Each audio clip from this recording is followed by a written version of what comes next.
We in these streets. All right, man. What's going on, everybody, man? Welcome to Three Kings Boxing, man. As always, go to threekingsboxing.com for the latest and greatest what's going on in the sport of boxing. And as always, man, thank you for being here on the Prodigy of Boxing Talk. I know for being here on the Prodigy of Boxing Talk, man. Hey, shout out to everybody over at Three Kings, man. Shout out to all you guys for waiting on us being around. Special shout out to my man Prodigy, man, for always taking time to do this, man. What's going on, family?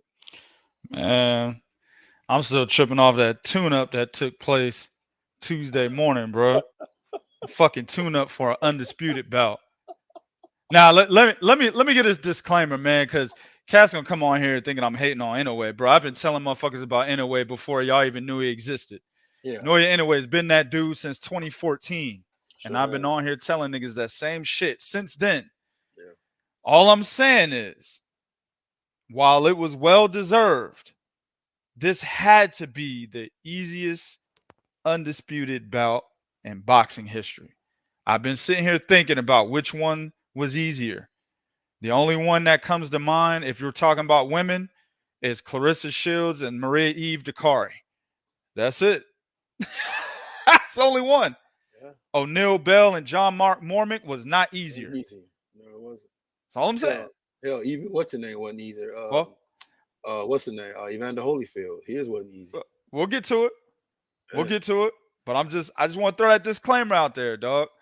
Because I want nobody coming on. Oh man, he hating. If I see that in a comment that told me you didn't listen to the first fucking 2 minutes of this show, that's what that tells me. Well, y'all got something to look forward to now. See, you know what? You know what it is, right? And I be trying to tell y'all, because I know Prodigy tell y'all don't make the old man mad. But I'm trying to, I want y'all to understand something, right? Prodigy is like one of them dudes that if you speak, he'll speak back, right? He looks like a guy who is intelligent, good conversation, right? He also look like a motherfucker that if you get it sideways with him, he'll fucking crack your fucking neck. But he's not a motherfucker you really want to like make mad, man. He's not a motherfucker you want to have him like hulking up on your ass. That's not the nigga you want to do that to. He just isn't. I'm just telling y'all. I've been around. I'd have been around this dude. I'm just saying, man. I got to. Because, see, y'all don't understand, man. I have to. Whenever I'm with Prodigy, I got to keep $100 in my pocket for bail money, man. I got to keep that $100 for bail money, man. Man, they don't need no warnings, bro. Just let it happen. I'm telling y'all, man. And speaking of letting it happen, man, we got a fantasy matchup, man. Shout out to the person that sent this in. You have at 154 pounds, we would have terrible Terry Norris taking on undisputed junior middleweight Jermell Charlo. I think is he Hitman or he's which is this Hitman or Iron Man? I can't remember which one. I don't really give a fuck what their nickname is, but shout out to my man Corey Cunningham for this. And also, we talking about the real terrible Terry, not that motherfucker that lost to Keith Mullings or whatever his name is. Look at that picture right there. He got a fade with the part and shit on the side. We talking about that Terry Norris right there, bro. Yeah, the one that beat Donald Curry and Maurice Blocker and Meldrick Taylor and Sugar Ray Leonard, Jorge Castro. That Terry Norris. Yes, that's the one we talking about. We talking about that shit talking and get in the ring and back it up. Terry motherfucking terrible Terry Norris. Now, here's the thing about this match. I'm going to tell y'all something right here, right now. This will probably be the most difficult matchup for Charlo. I'm going to tell you why. Because Terry Norris can match Charlo for athleticism, and he can also match Charlo for speed. Actually, I'll be honest with you, I think Terry Norris' hand speed might have been a little bit faster than Charlo's. Charlo, ever since he got with Derek James, I'll give him this. He's more accurate with his punch placements, and he doesn't like, you don't see him do that wild stuff that he used to do when he was Ronnie Shields. He's a little bit more disciplined. I'll give him that. But when it comes to that hand speed, when it comes to that overall athleticism, terrible Terry Norris can match with him. And I'm gonna tell you something else. People don't give him a lot of credit. Terry Norris had a very good ring IQ. The problem with Terry Norris was his temper. That's why they call him Terrible Terry. When he gets mad, he forgets to think. He's just trying to seek and destroy and fuck you up. And there was a few times where it worked for him, and there was some times where it didn't. Now, Jackson. Did not work for him against Julian Jackson, bro. But you know what? I remember watching that fight. I said the battle of the no chins. Who's gonna get Dennett first? Right. That's the battle of the no chins. But when you look at Charlo, though, the thing about Charlo I like is Charlo does start to work things off the jab. That was the one thing about Terry Norris. I don't know what happened. He started out doing it, and all of a sudden he bought into the fact he could hit you and knock you out, and he stopped doing it. I like the fact that Charlo would fight off the jab, and then Charlo defense was a little bit better. In this matchup, though, I think Terrible Terry starts giving Charlo some problems early, right? But here's where the tide would turn. In the second half of a fight, Terry Norris would always in the second half, and it was always round 7 and round 8. Yeah. Them two rounds, he would always give you a chance to get back in a motherfucking fight. Yep. So I have to go with Charlo, and I would go with Charlo by knockout. Why? Because I just said it earlier. Terry Norris's chin would eventually betray him. He had the mentality, he just didn't have the chin for it. So I think that Charlo would probably win by knockout. I'm gonna go 9th, 10th round knockout, but the fight would be close up until that point, in my opinion. But I'm picking Charlo. Well, the situation here with Terrible Terry is that if he would have had more discipline, he probably would have been unstoppable. I understand the whole chin aspect, but it's not like every fight he lost, he was knocked out in. You know what I'm saying? Very true. That's very so true. He did have a questionable chin, and he did get knocked out. I think he got knocked out 4 times out of how many losses did he have? Like 7, 8, I don't remember. But I think he did get knocked out 4 times. But at the end of the day, it's not like those were the defining moments in all of his losses. You see what I'm saying? Right. The defining moment in all of his losses were his lack of discipline. I liken Terry Norris to Zab Judah in terms of discipline, because we always looked at Zab Judah and said, man, if this motherfucker was more disciplined, right, didn't let his emotions overtake his mind in the ring, Zab Judah would have been unstoppable. Zab Judah wouldn't have lost to Costa Tszyu. He probably would have beaten Floyd Mayweather, right? If he would have been a more disciplined fighter, the way he was dominating that fight in the first half. Now, of course, we're talking about Floyd, the master of adjustments, so it would have been tough, but it would have been a hell of a chess match if Zab Judah had that ability to stay disciplined, right? Same thing with fucking Terrible Terry, man. Now, remember when he fought Meldrick Taylor? Yes, I do. And at that time, Taylor had only lost to Chavez, right? Yep. I remember so that. People were like, oh, man, Meldrick Taylor too fast, bro. You know what I'm saying? Now, some people were like, you know, how's he going to feel, you know, after the Chavez loss and all that shit? But he's too fast, right? I remember that. Might be too small for the division as well, because I think they fought within 154 as well, right? But remember, Terrible Terry was matching this nigga in hand speed? Yes, he was. That's something that people didn't expect.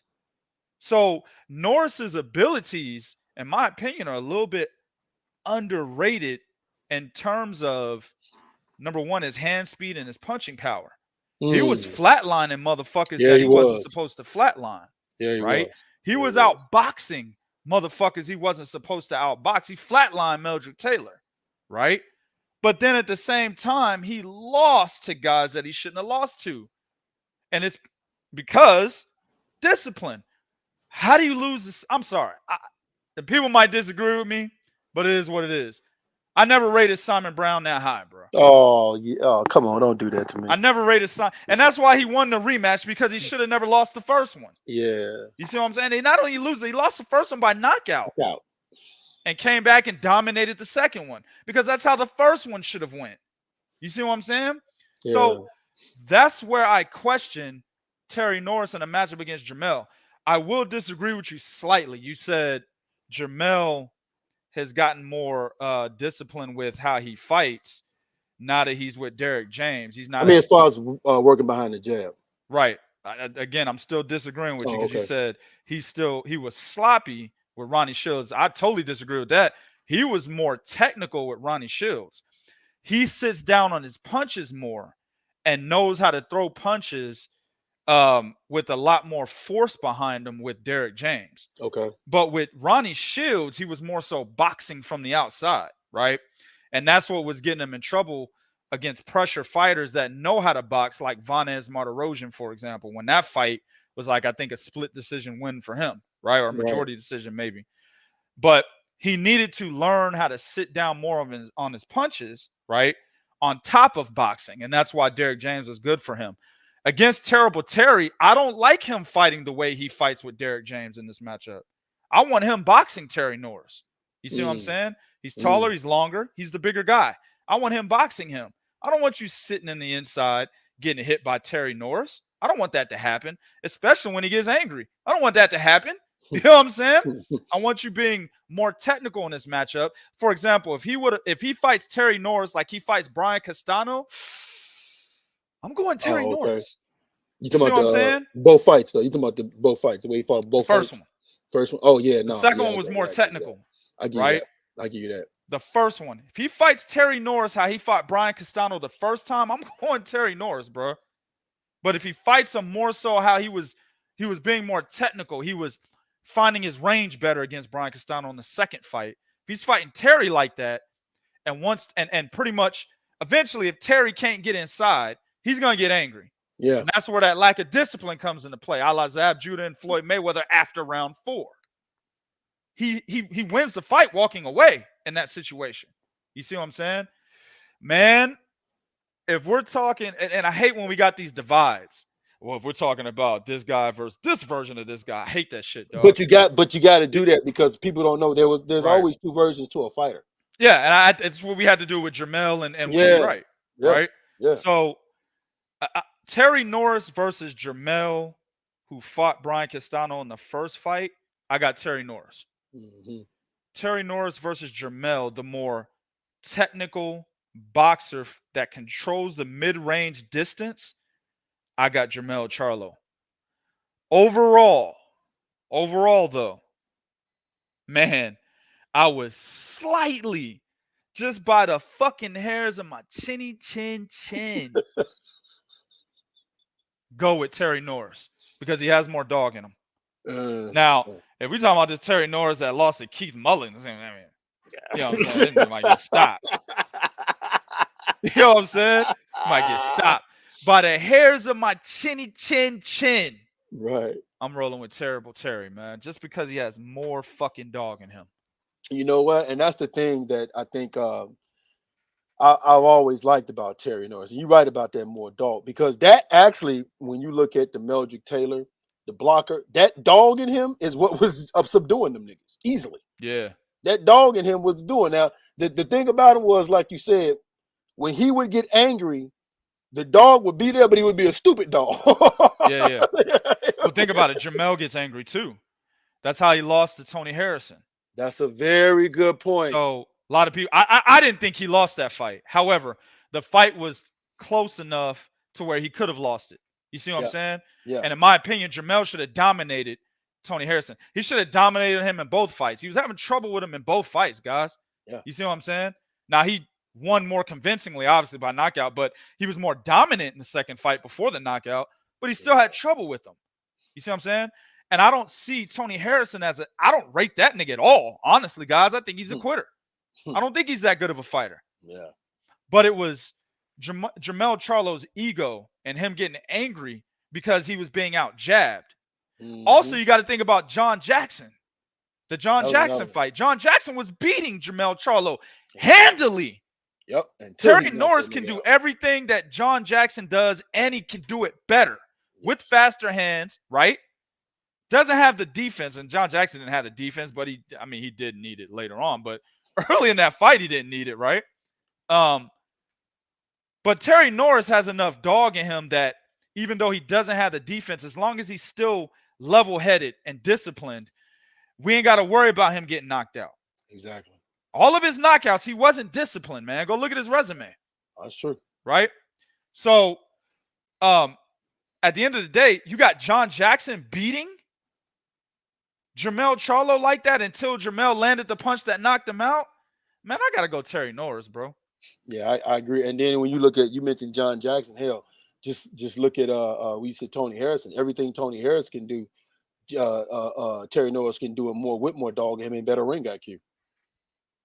Right. So, yeah. You know, one thing I want to clarify real quick, ain't gonna take it 30 seconds. Because niggas gonna be like, damn, they're gonna go back and be like, damn, this nigga picked Terrible Terry to beat Jermell Charlo, but picked Jermell Charlo to beat Winky Wright.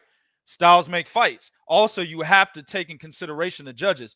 The only reason why I picked Jermell to beat Winky is because of the fucking judges. The judges did not like Winky Wright. There's no knockouts in that fight. Nobody's getting knocked out. But the judges never liked Winky Wright. That's why he was always getting robbed of victories. You see what I'm saying? But in Terrible Terry Norris's case, he didn't have a problem like that. No, he did not. No, right? He did not. He never had a problem with judges, in my opinion, anyway. He never really had a big problem with judges like Winky Wright did. So all Terrible Terry had to do was be Terrible Terry, but with a more level head, he wins this fight on the cards. He could win this fight on the cards because of his aggression and because of his volume, right? But Winky Wright, not enough volume. Judges don't like him. He loses that fight, man. Very good point. Very, very good point. All right, man. Another thing we want to talk about right now, as you guys know, if you've been paying attention to Go 3 Kings Boxing, Golden Boy has snatched a good fight from Premier Boxing Champions. Now, over here at Free King Boxing, we don't give a fuck who gets the fight. We just want to see the fight, right? That's all we care about. We don't give a damn who wins this purse bid. We just want to see the fight. So you got the WBA, of course, ordered Emmanuel Stanionis to defend the WBA regular title against Virgil Ortiz Jr. Golden Boy won this purse bid. Now, they didn't win it by a lot. Here's the thing about this fight, though. I like this fight. I'm glad they won it. Now that they've won it, let's go ahead on and make this fight down, because here's the reality of it all. These are the kind of fights we need happening anyway. We need to see Emmanuel. I hate when divisions are stagnant, waiting on one fight to happen. We need to see Emmanuel Stanionis and Virgil Ortiz. We need to see Boots Enos and Virgil Ortiz. Boots Enos and Emmanuel Stanionis. Boots Enos and Rashidi Ellis, which is a fight I hope they freaking make sometime next year. Like, these are the fights we need to see these young guys fighting each other. Because when you look at, we'll get into this, when you look at Frank Martin and Riviera, do y'all realize this is the most talked about fight that's a non-title fight between two guys that are contenders? Right. The most talked about fight. That's why we need this. So, props to Golden Boy for winning his purse bid. Let's see what they do. Let's see where they have it at. That's my only issue, is where you gonna have it at. Because if I'm Emmanuel Stanionis, I'm making it clear this will not be in Texas. And if it's in Texas, it better not be at the Alamo, though. Well, he's the champ. Yeah, but WBA regular, but he's the champ. So I'm just saying. I mean, I do that. That's the leverage I have. Well, I'm the champ, motherfucker. That's why you can't have it in Grand Prairie. I'm the champ. That's right. Yeah, exactly. We better have this on some serious ass neutral ground. Yeah. But yeah, no, good fight. Good fight. Can't wait to go down. I'm excited to see it, because this is not a gimme fight for Virgil Ortiz, to be honest with you, man. No, it's not. Mendes Stanionis is a very calculated and intelligent pressure fighter. You know what I'm saying? Some cats were saying, "Oh man, he barely won his last fight." Well, Buatsi is not garbage. You know what I'm saying? They're saying it like, "Oh man, he fought that nigga." You know what I'm saying? From Russia, barely won his last fight. That dude was undefeated. First of all, number one. Number two, Stanionis had trouble with him in the amateurs. I think Buatsi beat the motherfucker like 3 times in the amateurs, right? So yes. Stanionis was only supposed to lose again. You know what I'm saying? Just one more time. For shit, shot Gutierrez with it. Yeah.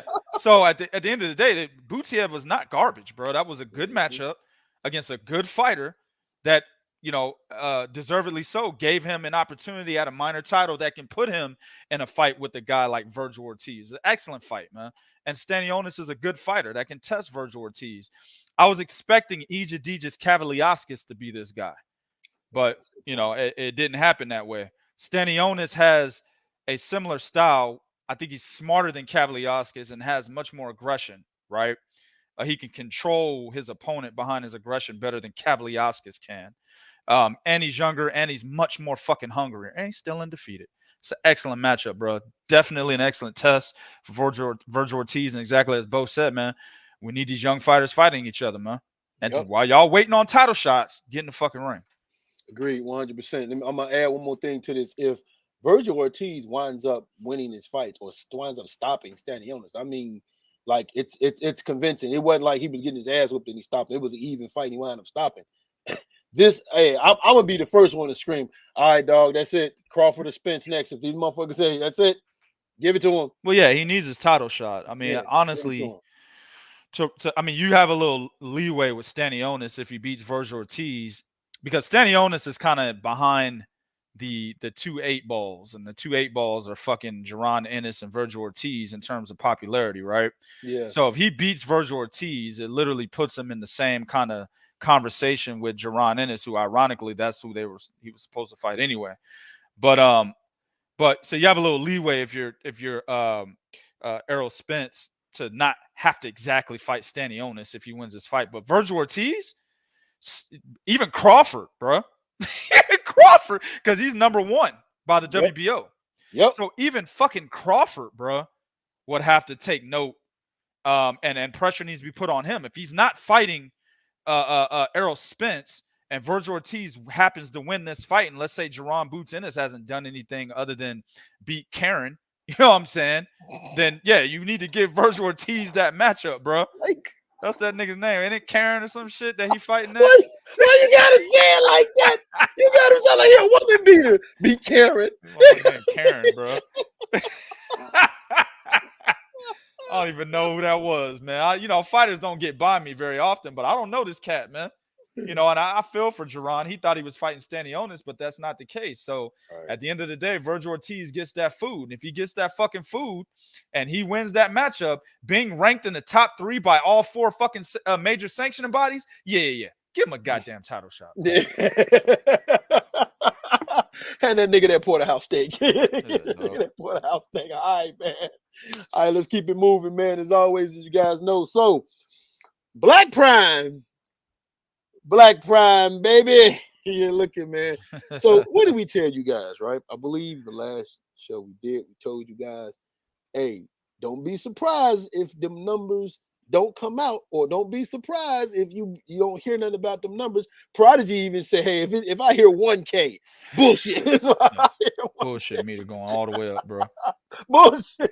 The alarm going off, nigga. Bullshit. That shit, no way that nigga sold in the K's. No way.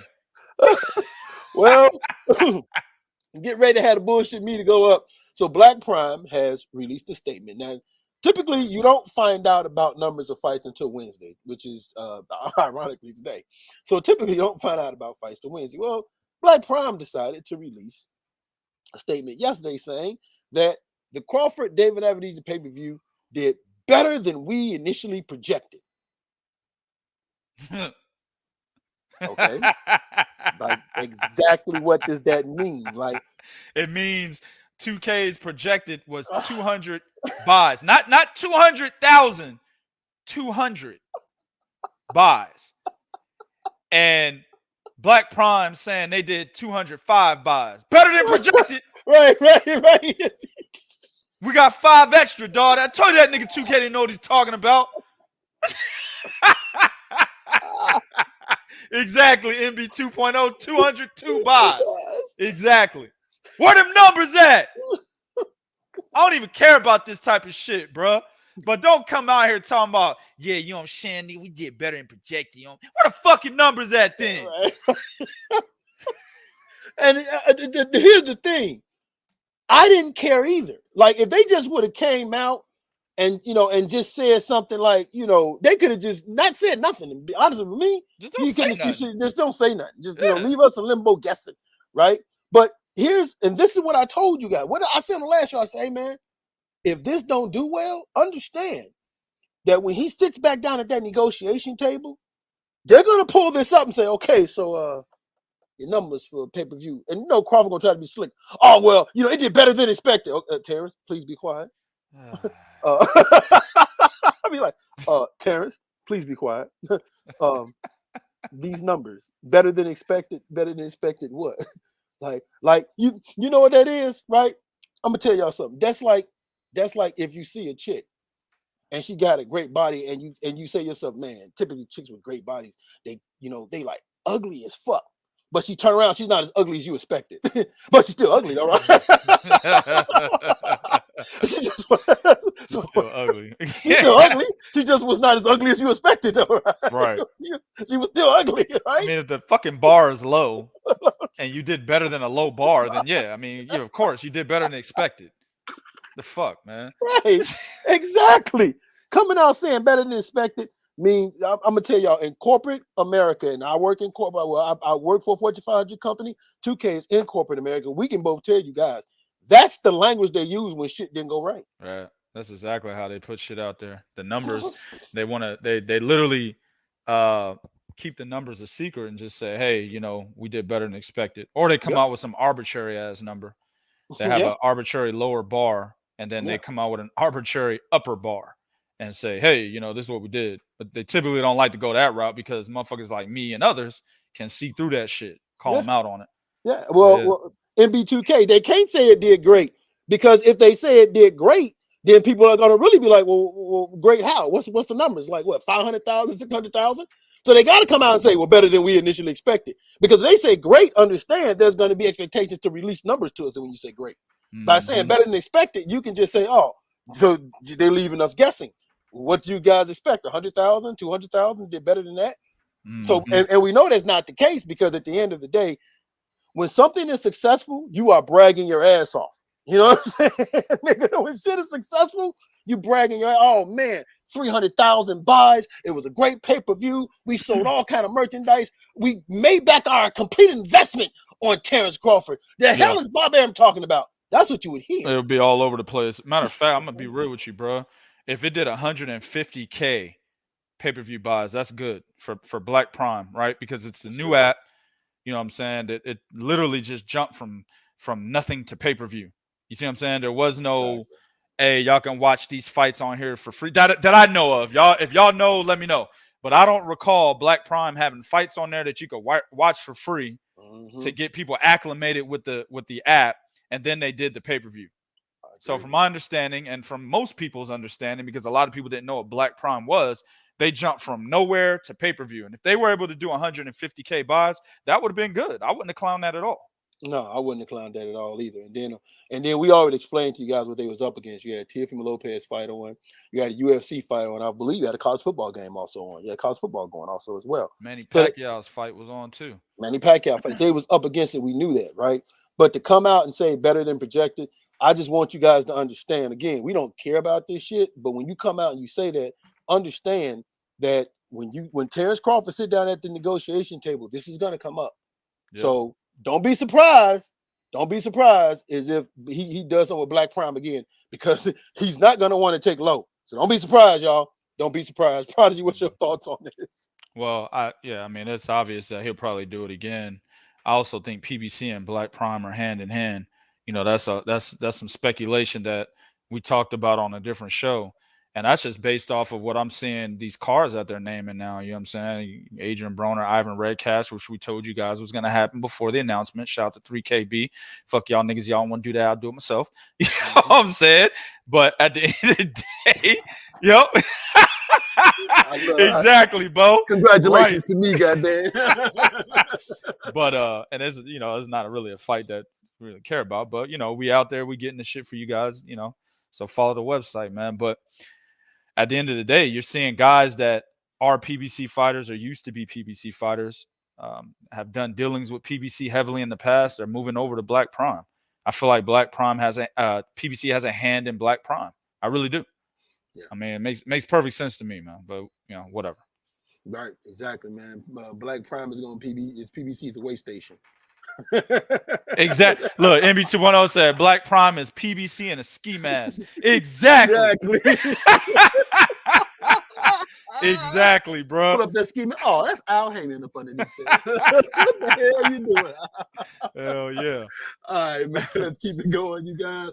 All right, you guys know it's been a while we did since we done this. Y'all getting dumb now. What is that? Black Prime is a subsidiary. I'm getting dumb now, man. Trying to tell you, man. Oh, man. Can't pull the cloak over our eyes, man. We all see this shit. So we haven't done this in a while, man. Of course, overrated fighter. Today's overrated fighter. We're targeting the light heavyweight division. Now, some of you guys might get mad, but we're gonna break this down to make you understand. All right, overrated fighter for today is light heavyweight contender Joshua Buatsi. That is the overrated fighter. Now, here's why, and I'm going to tell you guys why Joshua Buatsi is overrated. Like, you guys are going to disagree, and that's fine. a number one. He's ranked number one, I believe, by the WBA. I think that is. Yep. He's ranked number one by the WBA. What has Joshua Buatsi done for him to be ranked number one by the WBC? Beat Craig Richards, man. What you talking about? Hey, he beat my dog. Oh shit. Ricards Bolotniks. That's my dog right there, bro. And I told you, man, if Dimitri Bivol fights Ricard Bolotniks instead of Canelo, I'm co-signing it. You say that all the time. My bad, boy. I get a little, carried away sometimes. My bad, man. Bolotniks, and that's another motherfucker. Like, the only reason why he ain't on here because Buatsi was ranked higher than him. That's right. If Buatsi wasn't ranked higher than him, he'd be on here. He beat Craig Richards. He barely beat Craig Richards. Now, of course, some of y'all gonna say, well, Dimitri Bivol fights to level his competition. That's what Dimitri Bivol does. Joshua Buatsi don't fight to level his competition. He's at that level of his competition. He didn't fight down to Craig Richards. That's how he is. That's who he is. And if you ask me, I actually thought Craig Richards won that fight. I'm being honest with you. I saw Joshua Buatsi get gassed. I saw Joshua Buatsi get tired. I saw Joshua Buatsi down the stretch, got lucky that Craig Richards didn't turn it on like he should have, knowing he had a tired fight in front of him. I saw Joshua Buatsi, as he got tired, feet were sloppy. His footwork was sloppy. This is what I saw. And he wasn't that, Joshua Buatsi wasn't that immense great of a fighter in the first place, in my honest opinion. I thought he was a decent, domestic level fighter. But if you're telling me this is the guy you have number one, this is the guy that some of you guys are saying can beat Dimitri Bivol, this is the guy that some of you guys are saying can beat Artur Beterbiev, motherfucker, I doubt if he beat Marcus Browning right about now. No. Man, look, ain't nobody saying Buatsi beats Bivol. The only motherfucker they saying Buatsi beats is Anthony Yarde, because that's been a rivalry that the UK has been wanting to see for a very long time. Hell, I even wanted to see it at one point. I ain't gonna fucking lie to you. I was like, fuck it, let's put these two motherfuckers in the ring, man. Because I thought Anthony Yarde was extremely overrated. I thought Buatsi was better than him. You know what I'm saying? I still do to this day. I don't think Anthony Yarde is a great fighter. I think Artur Beterbiev is about to run through this motherfucker, man. If he does not, I'm going to even further cement my thoughts on Bivol beating Artur Beterbiev. Beterbiev better knock this motherfucker out the ring, bro. I'm just saying. So, I agree. Buatsi is slightly overrated. I won't say he's highly overrated because nobody's really fucking talking about him. Really. Mm-hmm. Eddie Hearn is pushing the boy. You know what I'm saying? Which he should. That's his fucking fighter. You know what I'm saying? Great. If Eddie Hearn did Joshua Buatsi like he did Demetrius Andre when it came to fighting the big fights, then if I'm Buatsi, I get the fuck out of there. You see what I'm saying? You need to push me. I don't care how good or bad you really think I am. If I'm signed into your promotion and I haven't lost yet and I'm ranked high, I need to be pushed. And that's all he's doing, man. I don't really hear anybody out here saying, oh, man, you heard that cat Joshua Buatsi? Nah, only in the UK. Nowhere else, bro. You know what's Nowhere funny? else. You know what's funny, and you're right about Eddie Hearns, right? Because think about it. Eddie Hearns is pushing. This is the same Eddie Hearns. After Josh Warrington lost, said he's still fighting at an elite level. Yeah. Josh Warrington's clearly done, but Did you watch this fight? Lay Wood should go get that head, bro. No homo. No homo on that one, bro. But he should go get that scalp. That's better, right? He should go get that. I'm just saying that's easy work for Lay Wood, bro. From what I seen. Hell yeah. Just saying, man. But nah, Joshua Buatsi, he's a tad bit overrated, just because he's rated so high. I mean, I don't see. There's nobody on his resume that tells me that he should be rated that fucking high. You know what I'm saying? And that's my point right there. I don't see. Much of, let me say this. I know the UK boxing scene. You know what I'm saying? I understand the UK boxing scene. I know fighters that some UK niggas be like, how you know that guy? You know what I'm saying? I don't see anybody of real note on Joshua Buatsi's resume that tells me that he should be ranked number one by the WBA. But at the same time, the WBA has Sergio Martinez ranked number 3 at middleweight. Yes, Sergio Maravilla Martinez, the 47-year-old. Catch that article on 3kingsboxing.com. Yes, he's ranked number 3 by the WBA at middleweight. Jarrell Miller was ranked number 14 at heavyweight. last month. So that gives you some idea, right? Some context of what the WBA is doing right now with these motherfuckers, man. Yeah. So he's a tad overrated because of his ranking. But really, and quite honestly, nobody's talking about him. Yeah, nobody. Yeah, there you go. Yeah, I agree with that 100% right there. But I will say this though, I mean, you know, props to him. He worked his way up the rankings, some shape, some form, some fashion. Is he ready for Bivol? Nope. Is he ready for BF? Hell nope. no. Nope. No. Hell no. He's not ready for that yet. But hopefully, man, we get the undisputed fight at light heavyweight. We get that after Anthony Yard and onto a better BF. So we'll see what happens, man. Next up, hey man, what's wrong with Top Rank, man? What Top Rank do? What they doing, man? They disrespect the shit out of Tio. I know that. I know that. That's another topic. That's another topic. And she is quite upset about that. Notice I said she, because that's how he's acting. Teofimo. She is quite upset about that. Hell yeah. But they out there though, man. Hey, Teofimo Lopez. I mean, damn.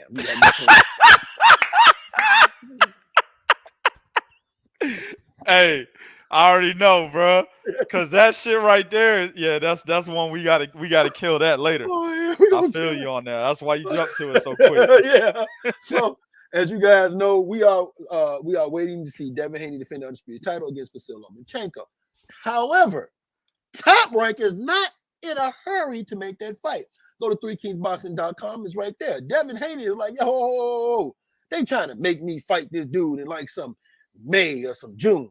I told them specifically I need to fight before Ramadan. Let's make this fight in March. Devin Haney also said that they know the longer I stay at the weight, it's harder for me to make this weight. Top Rank is playing the game here. Now, here's the thing. Some people are saying Top Rank is trying to put Devin Haney at a disadvantage. I believe the opposite. I believe what it is they didn't like what they saw in Vasyl Lomachenko in that last fight against Jermaine Ortiz. Understand, what Jermaine Ortiz did to Vasyl Lomachenko, Devin Haney can do it in spades. His success he was having, Devin Haney would do it in spades. And guess what? He would do it in spades and make it look easier because Devin Haney would use the one punch that an athletic fighter like Teofimo Lopez, that an athletic fighter like Vasyl Lomachenko has trouble with, which is the jab. He would have trouble with that because of that jab, which what Ortiz was having success with. Devin Haney has a much better jab. I believe they didn't like how Vasyl Lomachenko looked in that fight. So I think they're trying to get him another fight before he goes into the fight with Devin to maybe make him look better, to get his stock up. So maybe make some more money, because right now, understand, there's a lot of people that feel that Devin Haney is going to beat Vasyl Lomachenko simply because of what they saw against Jermaine Ortiz. Or maybe they are trying to put Devin Haney at a disadvantage. I firmly believe it's the other way around, because Devin Haney, he has been complaining about making this weight, but even making the weight, Devin Haney stays in the gym, and so he did look good against George Kambosos. So I definitely think this is Top Rank either trying to stall out the fight and get Lomachenko another fight, or maybe they're hoping that Devin Haney like, look here, man, I can't stay no more. I gotta go to 140. Oh, thank you. And then Lomachenko can fight for the vacant title. That's a good point. And to add on to that, the reason why that would be beneficial is because Top Rank has both of those guys, right? Yes, they do. Devin moves up to 140, they can market him there, and they would want Vasyl Lomachenko to take over at 135. So they've got, two pretty much household names. Instead of having to fight one another, they've separated and have campaigned in their own division. So it's kind of what they did with Oscar Valdez and Shakir Stevenson. In that case, they just moved Oscar Valdez up. They picked that nigga up and moved him. You know what I'm saying? Literally picked him up underneath his armpits. It's like, come on, man, let's go. Right. And then just didn't just move him up. They moved him up and over. Like, no, go WBC. Get completely out of the way of Shakur. Pretty much. But at the end of the day, you said something that Lomachenko already told you. He said, man, they think that he should get more fights in before he fights Devin. He already said that. He said at the end of the fight. Sure did. He said, yeah, I'd fight him, but I'm paraphrasing, of course, but he said, I'll fight him and shit, but I need some other fights. You know what I'm saying? He said that. And Devin Haney was, I felt kind of bad for him. Like, Devin, calm down, nigga. The nigga say he needs more fights, bro. He's sizing nigga up. Yeah, nigga, ain't gonna be like that. You fight me. Devin, chill, nigga. Damn, bro. This ain't Teo, bro. Teo is that dude that, you know, he needs tune-ups but won't act like it. Vasily Lomachenko look like a little, you know, he's like one of them little nerds, man. That's like, well, you know, I mean, I'm good. I could be better. That's how he was. Yeah, he was. I do need to sharpen my skills a little bit better. That's how he was in that interview. And here come Devin. Yeah, motherfucker, you need to, nigga. Because if you fuck with a nigga like that, calm down, bro. Bill, get your son, man. That boy, he way too damn hungry, man. Like, nigga, you're the undisputed champion and you hungry. That's what I'm talking about right there. Exactly. Agreed. That's what I'm talking about right there. Agreed. But Vasily Lomachenko, at the end of the day, he does need at least, I said it at the end of that fight, he needs 2 more fights, bro. Devin Haney is a serious fucking problem because if you're being outboxed, as you mentioned, by Jermaine Ortiz, what the fuck you think Devin Haney's gonna do to you, man? You see what I'm saying? They've figured out the blueprint. I said this shit when Guillermo Rigondeaux was gonna fight him. Remember? We on the fucking call, me, you, and Brett, man. And I'm saying, hey, Guillermo Rigondeaux has to move with Lomachenko. And I said, Guillermo Rigondeaux right now is the only guy in his division that can move with Lomachenko. And that was why I was picking Rigo to win that fight. I was wrong in the result, but I was right in what he needed to do. How do I know I was right? Because fast forward some years later, Teofimo Lopez does it. You see what I'm saying? You got to move with Vasily Lomachenko, bro. Now that blueprint has been executed for the world to see on tape, right? Now you got niggas like Jermaine Ortiz able to do it. So Devin Haney's definitely going to be able to do this. So yeah, Vasily definitely needs to go back to the drawing board, add some variation to his style, bro. Because the style that you're employing right now, there's a blueprint out on that, dog, and everybody has it. You see what I'm saying? Them niggas is at the store paying $59.99 for that blueprint. Hey, yo, they doing that shit that what he said a lot of doing with Josh Warrington. Yeah, here's the video. Exactly, bro. $45, thank you. $45, thank you. I told you it's like Minister Society, bro. Hey, what's up, man? You got that shit? Yeah, man, it's in the batch. I'm about to watch the motherfucking tape.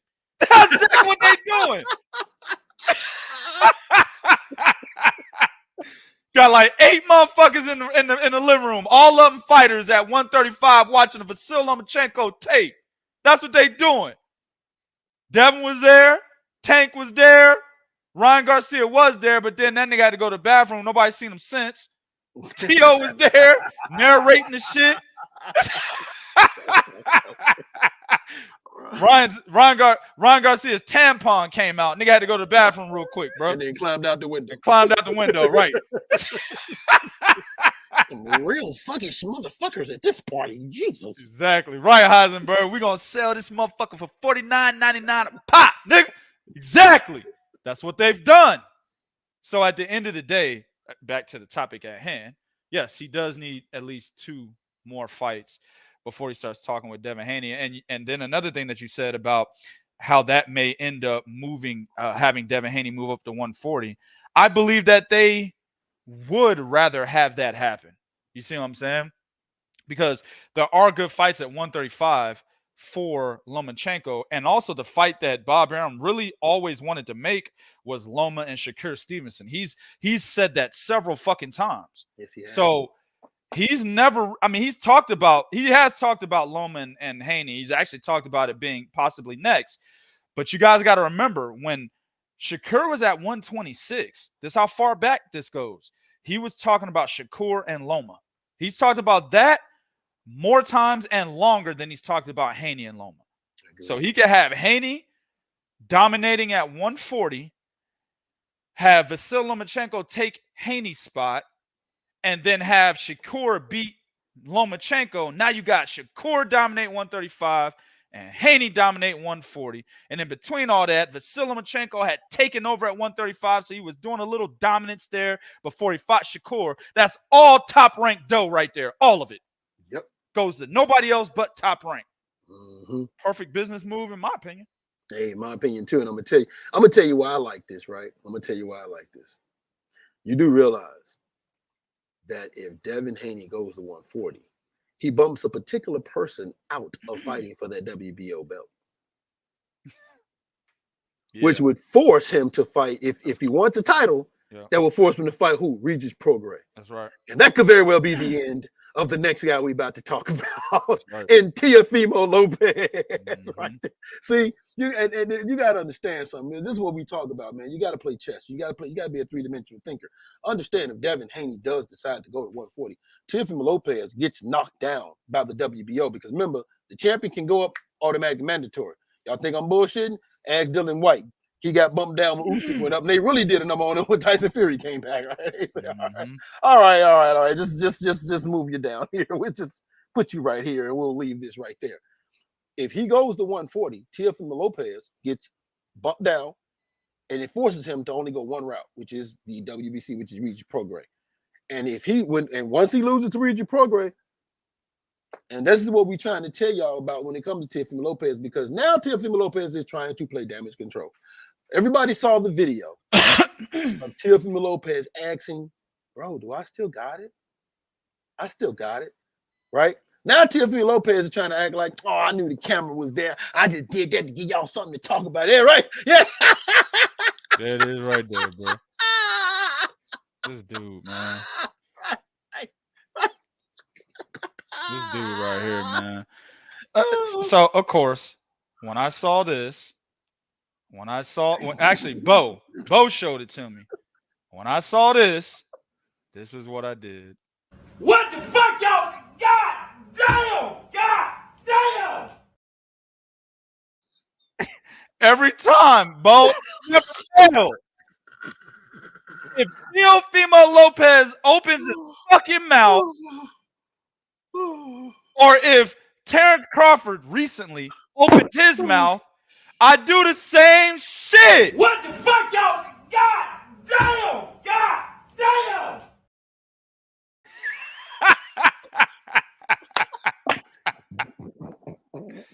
I mean, they're doing, bro. I don't have to do this for attention. It's right here. No. And understand, when he says for receipts, he's talking about viewership. He's trying to say, oh, 900,000 people watched the fight. That's before you made that comment, nigga. Read it off.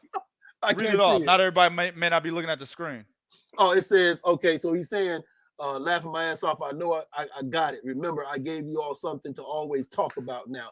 Remember this. Matter of fact, screenshot it for receipts.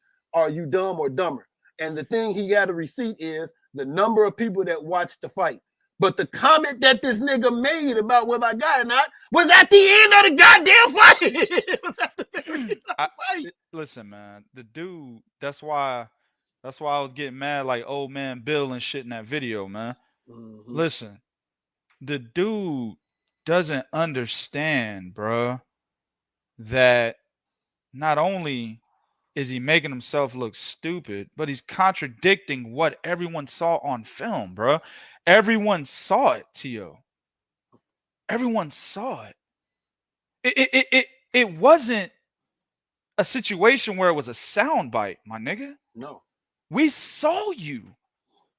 If there was no sound and niggas could lip read, guess what? It'd be the same thing. You know what I'm saying? We saw you. So, what do you mean? Yeah, you on shit. This is what he did. Nigga, psych. I just playing with y'all, nigga. Those jokes. That's what he did. That's what he's doing right now. I just playing, nigga. Hold on real quick. Man, y'all motherfuckers didn't tell me that shit was going to be on live TV, nigga. Nah, nigga, I was just playing, bro. Hey, hold on a second. Man, where the fuck told Top Rank put that shit on? Y'all niggas is fired. Anyway, man, I just playing, nigga. Hey, dog. Hey, we going to the club tonight? Nah, man, I still got it. I do still got it. I was just playing, man. It was a joke. Get the fuck out of here, man. This dude, you talking about some mental illness, bro. Yeah. Right? I don't even like that shit. I don't even like saying that word. I think that's a beta male fucking term. As a grown-ass man, you citing fucking mental illness. That's beta male shit right there. I agree with you. This nigga might really be fucked up, though, Bo. He might be. This guy's weird, man. He's really weird, bro. You know what I'm saying? He one of them niggas.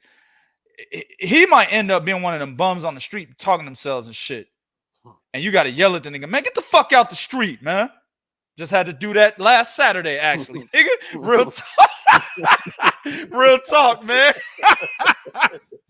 I guess that's why that motherfucker was in my head like that. Just had to do that shit last Saturday. Man, get the fuck out the street, man. This nigga talking to himself, walking in front of the car. Man, get the fuck out the street. That might be Teo later. That's how weird this dude is, man. It's not, like I said, it wasn't a sound bite. It wasn't a clip that somebody took and modified. Bro, real live television, my nigga, they put you on there, bro. And you said, do I still got it? Yo, do I still have it? And your goddamn teammate was like, yeah, man, you still got it. Patting you on the back and shit. Yeah, man, come on, man. Words of encouragement and shit, right? Do I still got it? You look down at the ground and shit, licked your lips. You was really upset. You was beside yourself, bro.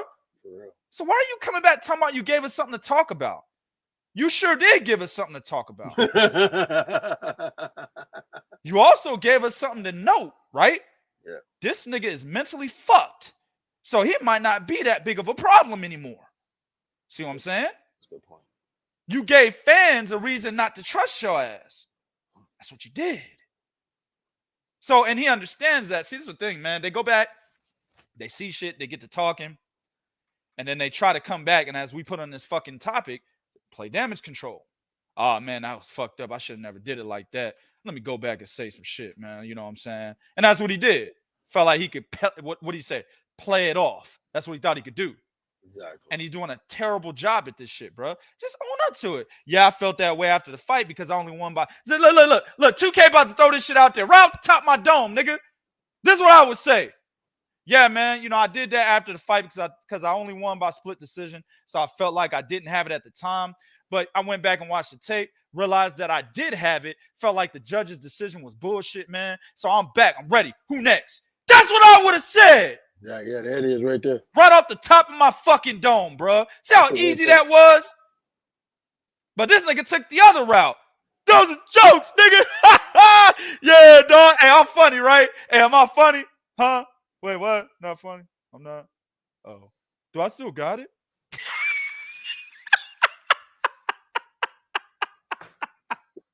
Fuck out of here, man. Man, listen, man, I'm going to tell you something. Because for me, at the end of the day, you're not going to sit there and convince me you gave us something to talk about because you know why? You didn't know that camera was there. If you didn't know that camera was there, you wouldn't ask that question. Exactly. No fighter would do that while that camera is there. Then to show you to go further, what did we say? We said, hey, man, they made it a point to point that out at ESPN.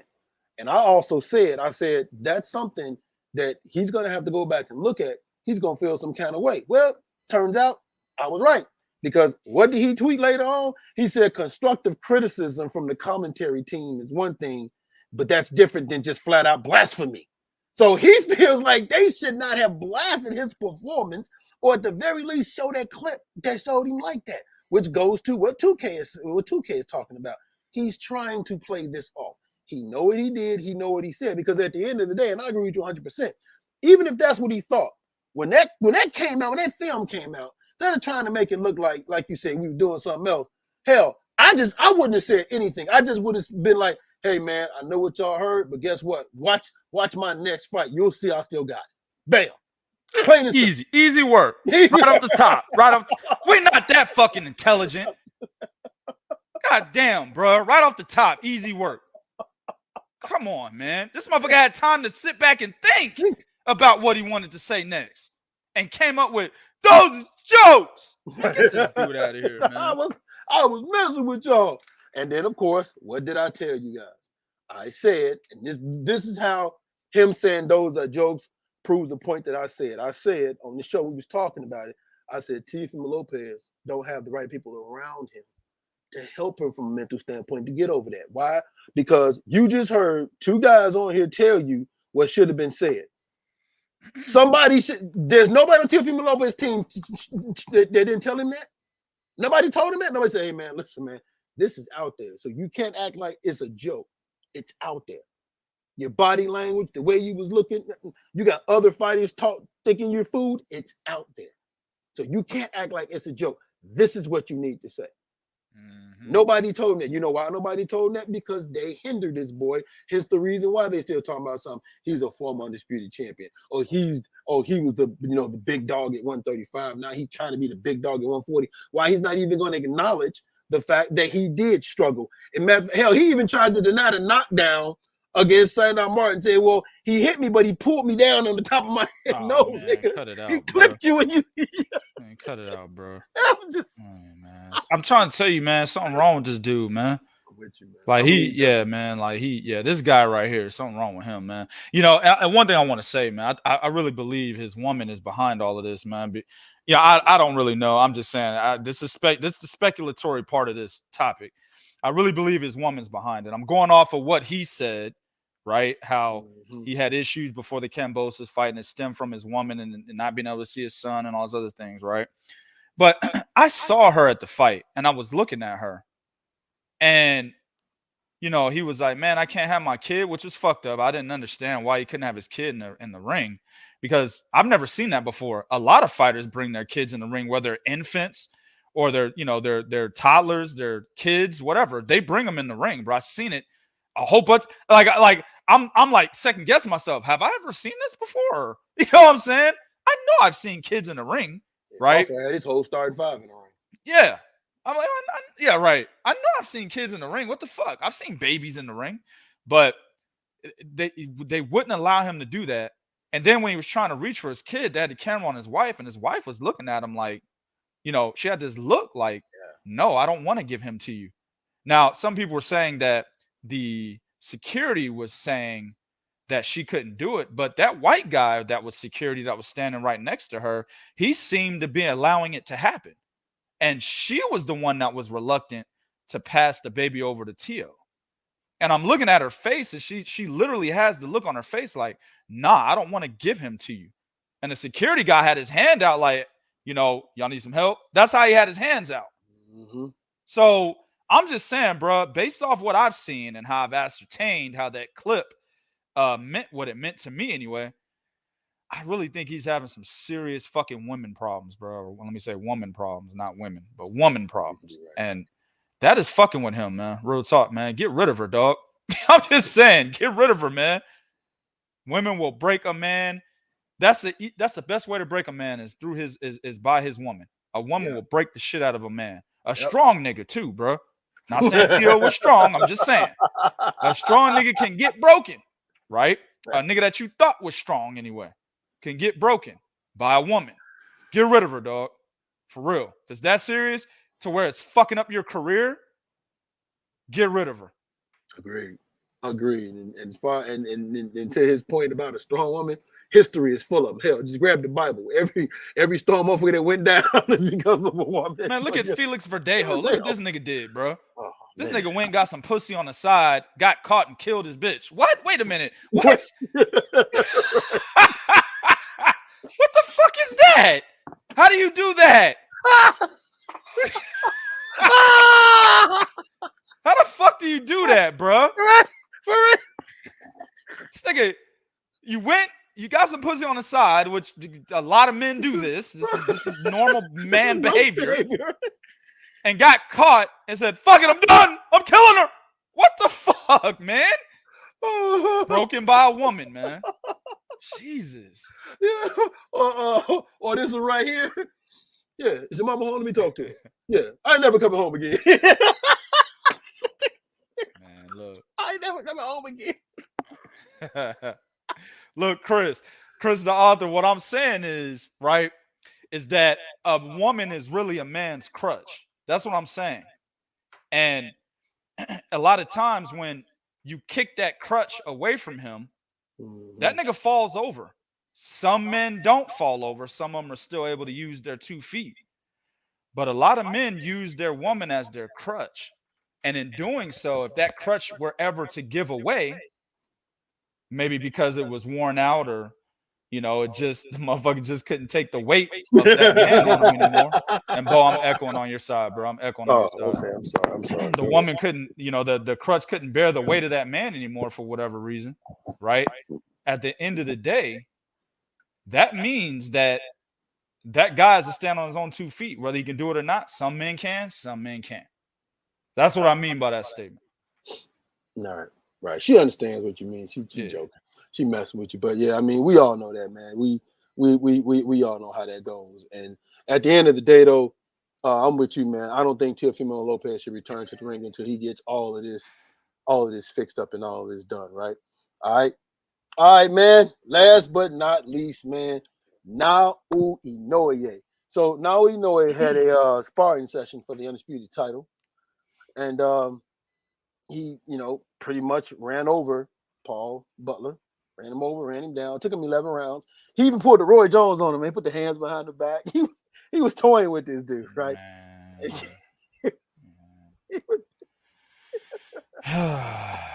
Before I let you go off on this, right?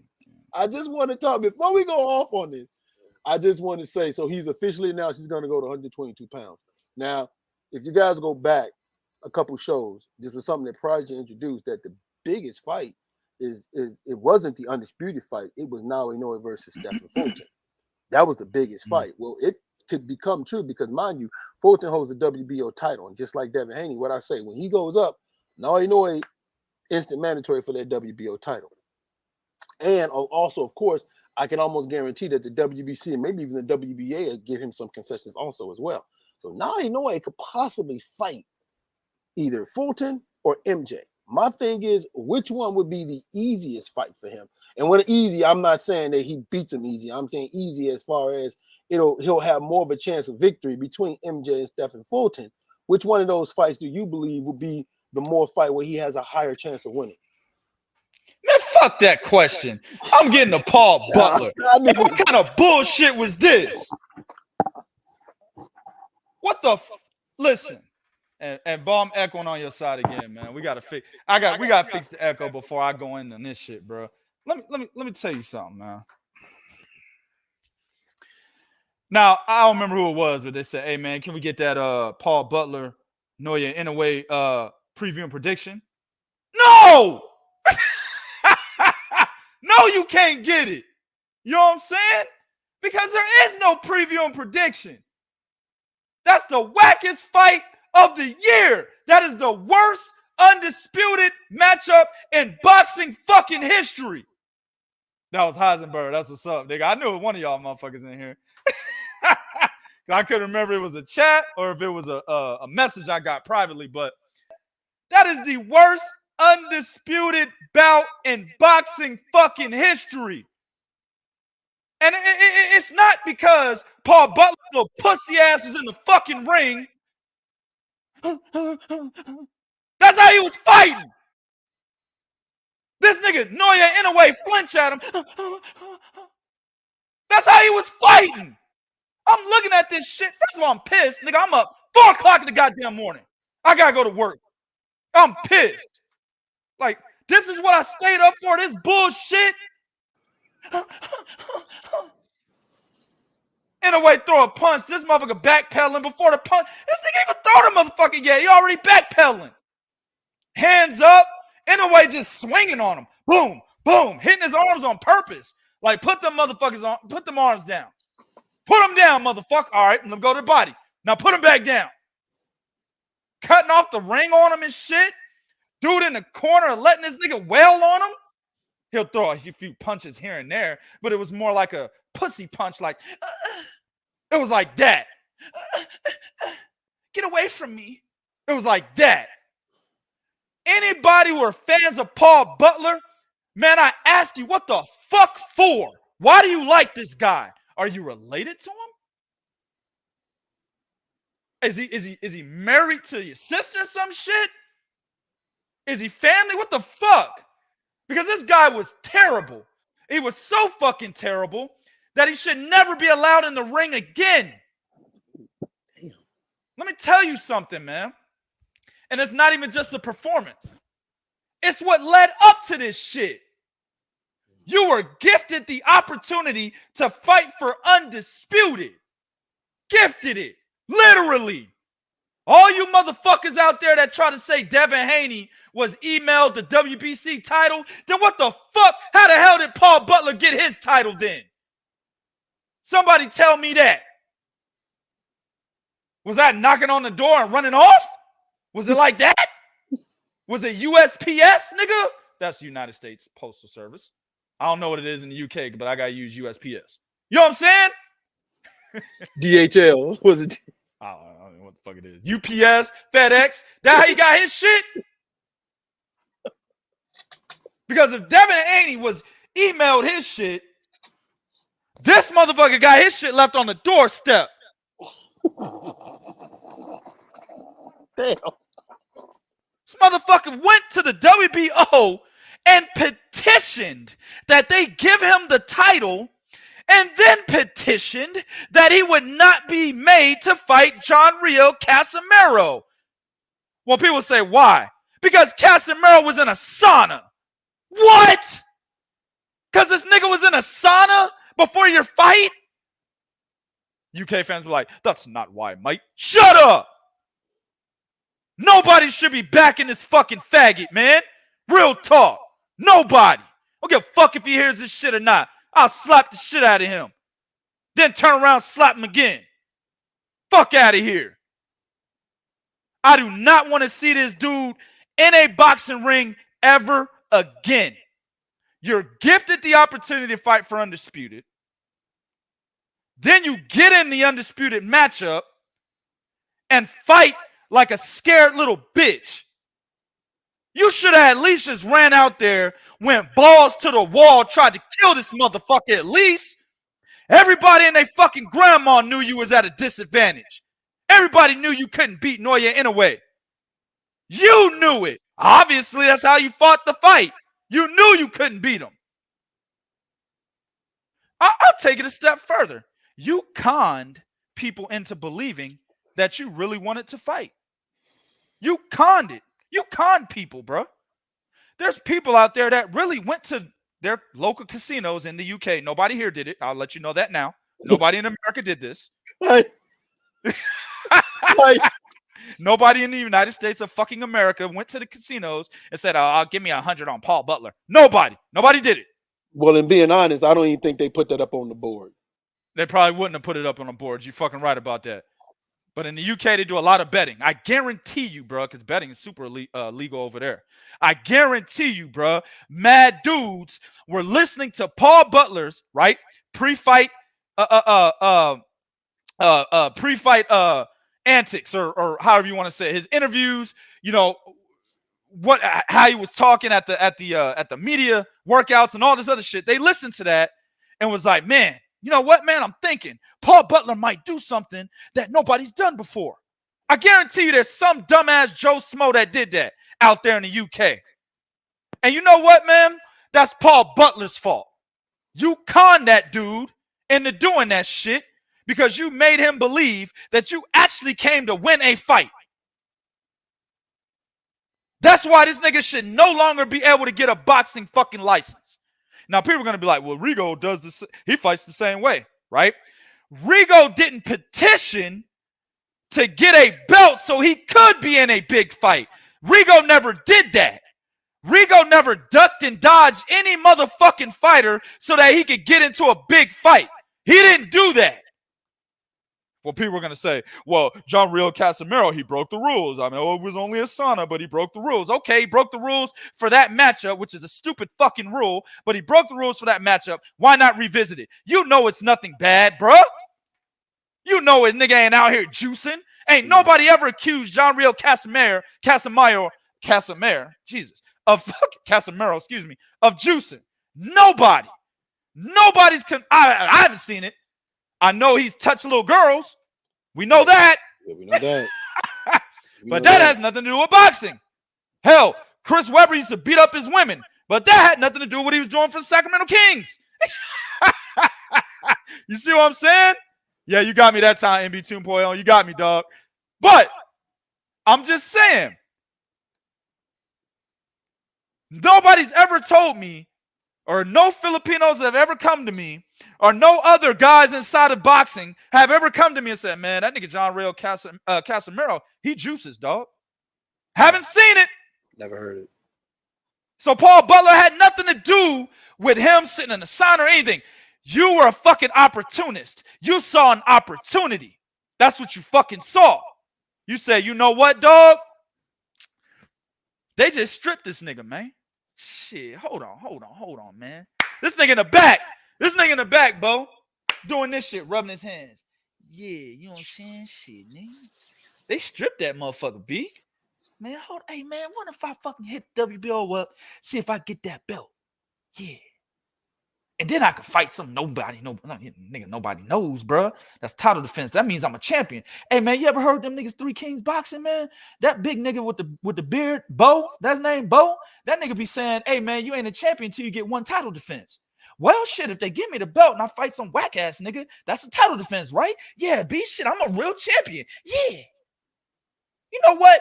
That's what I think I'm going to do. Well, what if they want you to fight John Real Casimiro? You're right. Man, hold on, man. Let me dial back this email. Also, please don't try to order that I fight John Real Casimiro if I get the WBO title. Question mark. Nah, nigga, period, bro. Period. Not question mark. Oh, period.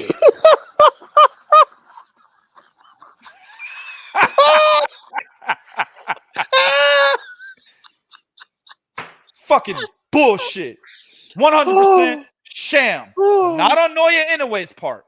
Naoya Inoue did everything he was supposed to do, except letting this nigga go 11 rounds. That's the only thing he didn't do right. But outside of that, leading up to this fight, Inoue did everything he was supposed to do. I feel he should have fought Casimiro earlier, but that's neither here nor there, right? Yep. The circumstances unraveled the way they did. Naoya Inoue was trying to fight the French guy. I can't think of his name right now. The one that Nonito that beat his brother. Yeah, guy that beat his brother. He was WBC champion. Then Nonito Donaire beat him. But Inoue was trying to fight him. Donaire took his belt, so it was like, well, shit. Donaire's got to get the rematch. So he went and beat Donaire. Now he's got 3 belts, right? Because Donaire had 2. Now he's got 3. Or I'm sorry, Donaire had 1, and he had 2. So now he's got 3 belts. There was 1 belt left. Thank you, Nordine Aobali. Thank you, MB 2.0. Right. He was trying to fight everybody that had belts, man. Now, I've seen some posts where people were like, this is a bullshit undisputed bout. Naoya Inoue I'm not putting him anywhere near my top 5 pound-for-pound list. Fuck that. This is bullshit. No, this is not Inoue's fault. No, it's not. The WBO should not have allowed Paul Butler to have that belt, man. Yep.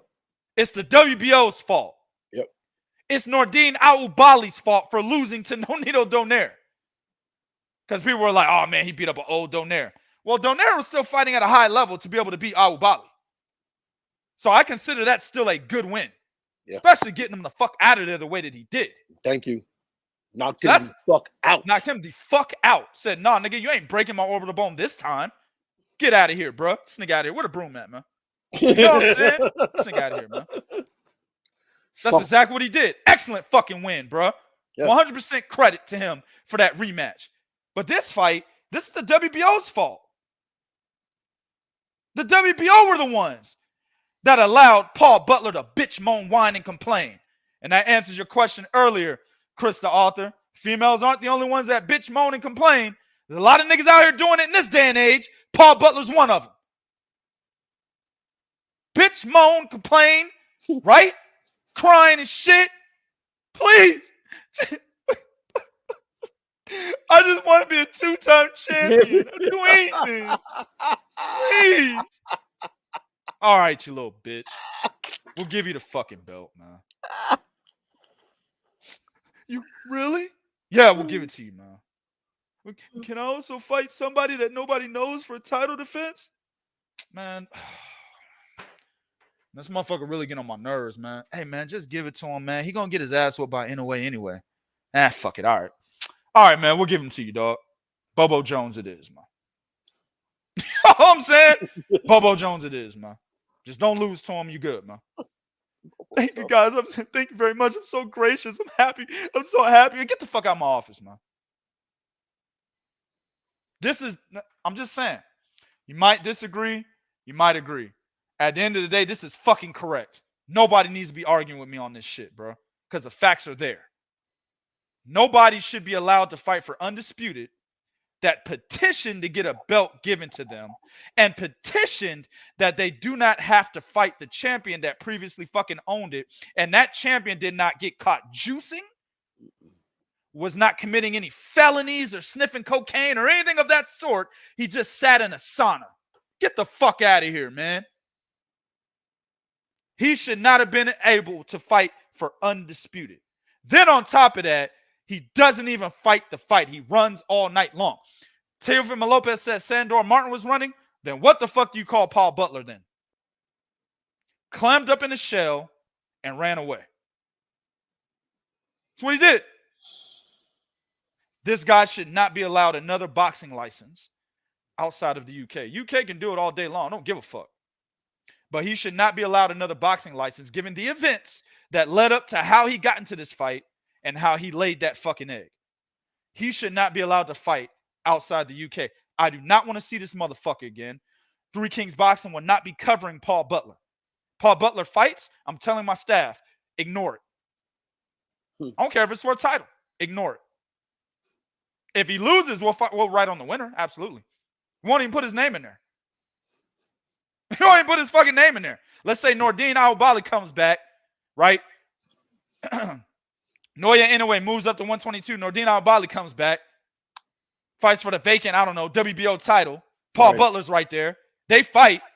Nordine Aobali beats him. I want that recap to say Nordine Aobali beats no-name fighter. That's the headline. Nordine Aobali beats no-name fighter for the WBO title. Inside the article, we will see this nigga will be referred to as no name in all caps. Fuck out of here, man. Congratulations to Naoya Inoue. And I apologize on behalf of faggot-ass Paul Butler that this happened the way it happened. You should have gotten a better challenge, right? Because now you got people out there saying that this was a sham and you're undisputed. Right, right, MB 2.0. That shit needs to say redacted. Yeah, right. Actually, matter of fact, I might do it that way. I put the nigga's name, then just Photoshop a black line over the shit and put redacted. Exactly. Some covert CIA shit redacted. Exactly, bro. But you got people out here in a way saying that your undisputed run was a sham. This was bullshit. You know, you don't deserve it. I think 100% the opposite. You 100% deserve it. I apologize on behalf of Paul Butler that it happened this fucking way because you deserve to be undisputed, man. Real talk, man. But now it's time to go up and get them scalps at 122 if you can. If you can. That's the question, is if you can. Because we're talking about stepping forward, we're talking about MJ.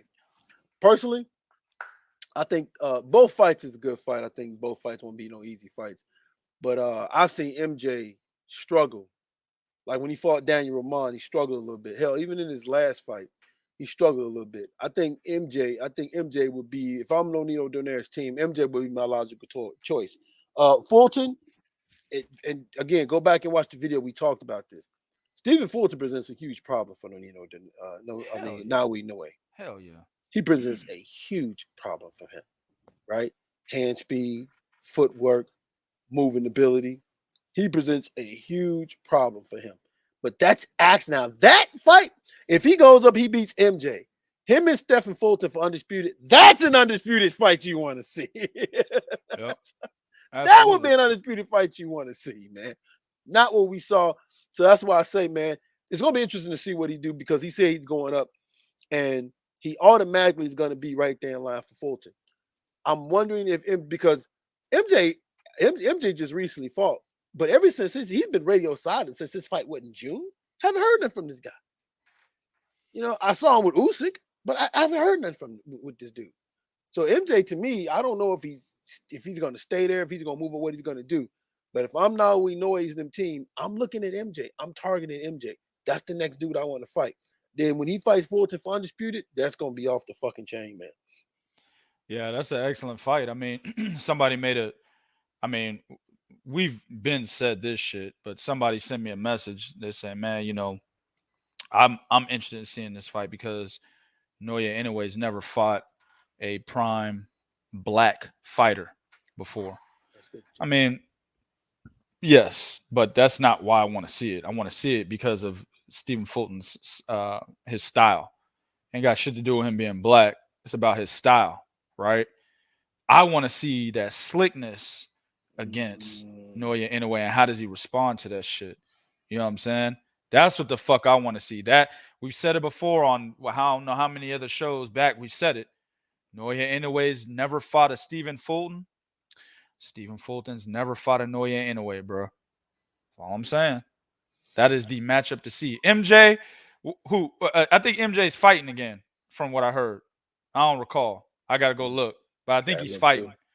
But the inactivity is gonna kill him. He didn't look good in his last fight. Inactivity is gonna kill him. MJ needs to fight, bro. You know what I'm saying? Him not fighting puts him out of the loop. Stephen Fulton shouldn't be more popular than him. He became unified champion way before Stephen Fulton did. Sure did. Right. He was the one that took Daniel Ramon's belts. Sure you know did. What I'm saying? I think he only had like 6 fights when he did it too. Yeah. He should be extremely popular right now. But the fact that he's so fucking inactive, he's not as popular as he should be. And Stephen Fulton has pretty much leapfrogged this nigga in terms of popularity to the point where people don't even think that's a real matchup, which is crazy. But they don't think it. They don't think it. So, they're not even talking about it. That's an undisputed fight. Nobody's even talking about it. Nobody's talking about it. Exactly. Right? Yeah. Fulton called this motherfucker out several times, man. Yeah, you're right. He has to fight as mandatory. Some cat named Tapia, I believe it is. IBF mandatory. Oh, okay. Well, some cat named Tapia. That's probably who he's fighting in. But at the end of the day, I mean, he after that fight, you need to get your ass in the conversation of Undisputed or get right back in the fucking ring, man. Like, I don't understand these guys, man. They don't fight. It's today's era. They don't fucking fight. It's killing cats, man. Yeah.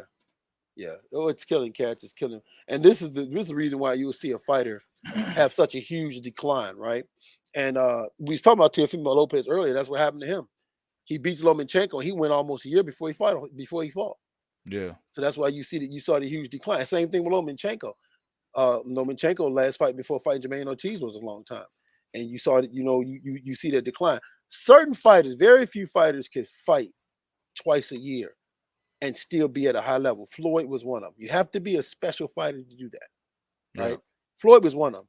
But Floyd, the thing that Floyd did, people don't understand, was Floyd was always at his gym training with the younger guys, sparring the younger guys, the guys like, the Devin Haneys, the Earl Spencers. He was sparring the younger dudes. So he was pretty much staying on that level by sparring these younger dudes, right? So right. You got to do it. You got to fight more. And, like I said, man, we knew he would go up. I thought maybe he would try to stay and defend that. We knew he would go up.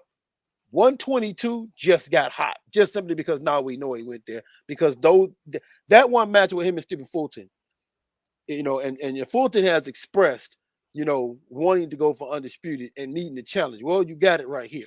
So that one fight right there can make or break Stephen Fulton's career. It definitely will make or break. Well, Naoya Inoue's career has always been made, right? It would send him even higher if he becomes undisputed at 122, or if he fights Stephen Fulton and beats Stephen Fulton. So 122 became the division to watch in my eyes simply because of this move by Naoya Inoue. Is Inoue pound for pound #1? I think ESPN has him at #1.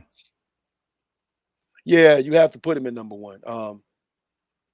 And it sucks because my thing is, and here the only reason why is who he fought to become undisputed would make me hesitant to put him at #1. You fought Paul Butler. I wanted to see you fight Casimiro, but you fought Paul Butler, right? Now that's not his fault, like you said earlier. That's not his fault, but it is harder for me to put him at #1 because of that. When I'm looking at Usyk, who is beating the Anthony Joshua's, who is beating more of the top guys. You know what I'm saying? In order for him to get to where he is. But if you have him at pound for pound #1, I'm not going to argue. Just for me personally, because of who it was, he fought to become undisputed. It makes it a little harder for me to put him at #1. But if he's not #1, he has to be #2. Yeah, it's interchangeable to me. Just what Usyk has done, man. To me, heavyweight is the division of boxing, right? He's up there. He just dominated twice the guy that was on top of that division. I mean, he literally had 2 fights. He fought my man Clarence Witherspoon, you know what I'm saying, and fought fucking Derek Chisora, and then dominated the top guy there against all odds, man, on top of being undisputed at cruiserweight. You see what I'm saying? And then the undisputed run at cruiserweight was against the very best the fucking division had to offer. It wasn't against niggas like Paul Butler, bro, that stepped in and petitioned to get a belt. It was against the fucking very best that the division had to offer, dog. Like his final was against probably the second best cruiserweight, man. Yeah. His semifinal was probably against the third best cruiserweight. You see what I'm saying? And the WBSS tournament is what I'm referring to. Right. Exactly. So Mars Bradis and Murat Gassiev, bro. I just don't think Inoue, and this is crazy. I don't think Naoya Inoue is over Alexander Usyk, bro. Not the 2 wins over Anthony Joshua are way better, in my opinion, than Nonito Donaire and fucking Paul Butler. I don't even want to. You don't have to put Paul Butler in there. You know what I'm saying? It's better, bro. So, I gotta think. Let me think about the WBSS, right? Naoya Inoue got that WBA super title in there, right? At 118, I believe. Yeah, he did. So he beat Emmanuel Rodriguez. That was IBF. Right. And the WBA super, he beat Nonito Donaire. So, because Donaire had it from Ryan Burnett. But here's the problem with that. Donaire, I believe, got skipped up like 2 fights, if I'm not mistaken. Without Burnett had to pull out or something like that. Yeah, Burnett had to pull. He got injured and then fucking retired. You know what I'm saying? Because Burnett was the WBA champion. And then there was another fight, I believe, that he ended up not fighting. So Donaire got skipped up like 2 fucking rounds or something like that in that series. So I didn't really give too much credit to Nonito Donaire at 118. However, that fight with Inoue was an excellent one. So you had to give him credit after the fact. You see what I'm saying? Yeah. But going into the fight, no one gave Nonito Donaire a fucking chance in hell. And he wasn't the Nonito Donaire that ended up beating Nordine Aubali. That wasn't him. So you have to take that win for what it was at that time. And at that time, it wasn't really shit. So Emmanuel Rodriguez, really. And then you got fucking Donaire the second time and Paul Butler. Nah. Usyk's run for Undisputed is way better than Naoya Inoue's. Now, the only thing that Inoue has on Usyk is that he's a 3-division champion, but you can't really put that on Usyk because he couldn't fight at 175. He's too big, right? He's a cruiserweight. So he doesn't go down. He fought at heavyweight in the amateurs. So he's not going to go down to 175 to become a 3-division champion. So you can't really knock Usyk for that. And you can't really give Naoya Inoue credit that would supersede Usyk because it's an unfair advantage. He's a smaller fighter with more weight divisions ahead of him. So you got to look at the 2 Anthony Joshua wins and weigh them against what Inoue has done. And I just don't think Inoue has done more than Usyk at cruiserweight and that WBSS and those 2 wins against Joshua. Let's say he didn't beat Joshua. Yeah, Naoya Inoue is number 1 easily. Okay. But those 2 fucking Joshua wins, I don't care if you like the guy or not. The nigga was on top of the heavyweight division. He was on top. He was the unified champion. He even had the best resume. He had the best fucking resume too. Hands down. Doesn't matter if you like him or not. You could hate this motherfucker to your heart's on fire. Doesn't matter. He was the top guy there, and Usyk dethroned him. And then they said that was a fluke, and then he beat him again. He's number 1, man. Usyk's still number 1, dog. Right. I want to tell you something Lloyd's always said. He said Usyk running cruiserweight is way better than Bud, Charlo, and Inoue's. The Charlo one, the thing about that was because you look at Charlo had to fight, of course, he had to fight Banana. Then he had to fight, we just mentioned the guy's name, Tony Harrison. And then, of course, he fought Brian Castano. The Charlo one is close. It's close because when you look, like you said, when you look at what Usyk did at cruiserweight, you had Murat Gassiev, you had Bradis, and I think he fought not Glowacki. Who was the other guy he fought? Huck? Was it Huck? Who? Usyk at cruiserweight. Did he fight Huck? Nah, he beat the Polish guy that got disqualified against Murat. Not Murat. Maris Bradis. Damn, I can't think of his fucking name. He beat Huck though, but I don't think that was for a title. His first title was the Polish guy for the WBO title. Okay. He beat him. And then, he went into the WBSS and got all them titles from there. Right. So when you look at that, Bradis and Murat Gassiev. Now, Brian Castellano is nobody to sneeze at. He just simply nobody to sneeze at. So that would be the main one for me when I look at Charlo, only because, like we said, Banana, that was a fluke. I mean, you hit this dude, you beat this dude with a jab. That was a fluke. And then, of course, Banana wound up beating and probably overrated Julian Williams. J-Rock, yeah. Yeah. See what I'm saying? All right. And then Tony Harrison, like we just mentioned, he was known for being a quitter. So I would have to, when I look at Charlo, I definitely would give him Brian Castano, because Brian Castano was beasting everybody then. So Charlo's would be closer. But when you look at Bud, here's the thing about Bud, right? You guys can't be mad, because when you look at Bud, Julius Ndongo, man, he beat two dudes back to back in their home turf back to back in less than 6 months. Yeah. That's just what he did. That irky jerky style. And I told somebody, I said, man, listen, the irky jerky style of Julius Ndongo is giving them guys problems, because over there in Europe, they don't see that irky jerky style. No, over here in the US, we see that shit all the time. We see that irky jerky. That don't mean nothing else. And that's why he beat him. So, but yeah, I mean, I will agree that Usyk run for cruiserweight was better than Charlo's and Bud's, but Inoue's undisputed run, his undisputed fight was probably the worst in boxing history. I'm sorry. Yeah, MB 2.0, Glowacki, Krzysztof Glowacki. I could never remember his fucking name, man. But yeah, that's the guy that Usyk had beat. And at that time, Glowacki had ran through Marco Huck, you know what I'm saying, to get that title, I believe. And Glowacki was the favorite. Usyk was, I think like 8-0 or something like that. Don't quote me, but they didn't think that he would beat Glowacki. He beat the dog shit out that boy, man. And they tried their best to rob him. They just couldn't. Yeah, that's what really established Usyk as a serious fucking fighter after he beat him. Unless you knew him as an amateur, that's when you were like, okay, who is this guy? You know what I'm saying? Sure. But yeah, I mean, I agree with Laws though, man. The WBSS, like I said, man, it was everybody who was the best at cruiserweight, man. It is better than Charlo's. It is, I wouldn't say way better, as he put nigga put like 35 A's in that word and shit. I wouldn't say that. But it definitely was better than all of those guys' undisputed runs. I mean, the comparison would be Bud and Charlo, right? Whose undisputed run was better there. And it's a trick question, because you would have to understand what Julius Ndongo did within that 6-month period or 7-month period, however long it was. You'd have to know what he did. You see what I'm saying?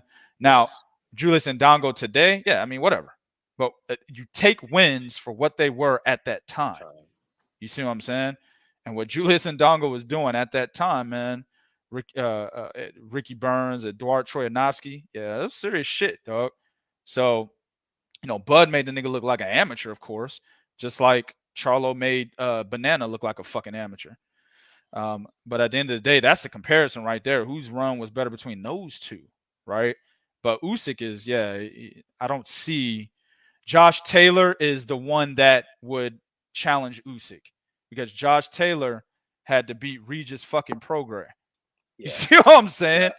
So that's the somebody one that else would beat too. Usyk. Who he beat before Regis? I mean, he was in the WBSS, so I can't remember off the top. But me either. But yeah, you're right though. That's fucking. It was what's his name? Ivan Baranchyk. Ivan Baranchyk. Yeah. And that was when Baranchyk he was undefeated, and he was the IBF champion. Yep. He beat Ivan Baranchyk. So yeah, I mean that's the one that can compare to what Usyk did. But yeah, Charlo and Bud, nah, Usyk's better than those guys. Exactly, agree 100%, man. All right, man. As we always tell you, man, guys, go to 3kingsboxing.com for the latest what's going on in the sport of boxing, man. Hey, shout out to everybody over there. Shout out to you guys, man. Of course, We got the fight coming up this weekend. We got to give you guys a breakdown and prediction. Wait for that shit, man. Yeah. This fight, Frank Martin and Mitchell Rivera, this is the shit that we talk about.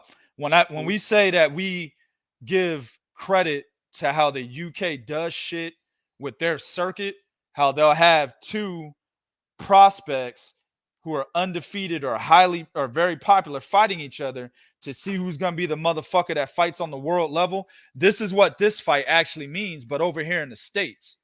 You see what I'm saying? Frank Martin and Mitchell Rivera. This shit is serious business, bro. I'm tuned in, bro. You talking about some Terrence Crawford last week? I don't give a fuck about that compared to this. I'm saying, that's why I started showing. I said, think about this for a second, fellas. This is probably the biggest fight of the weekend. That's a non-title, just with two top contenders.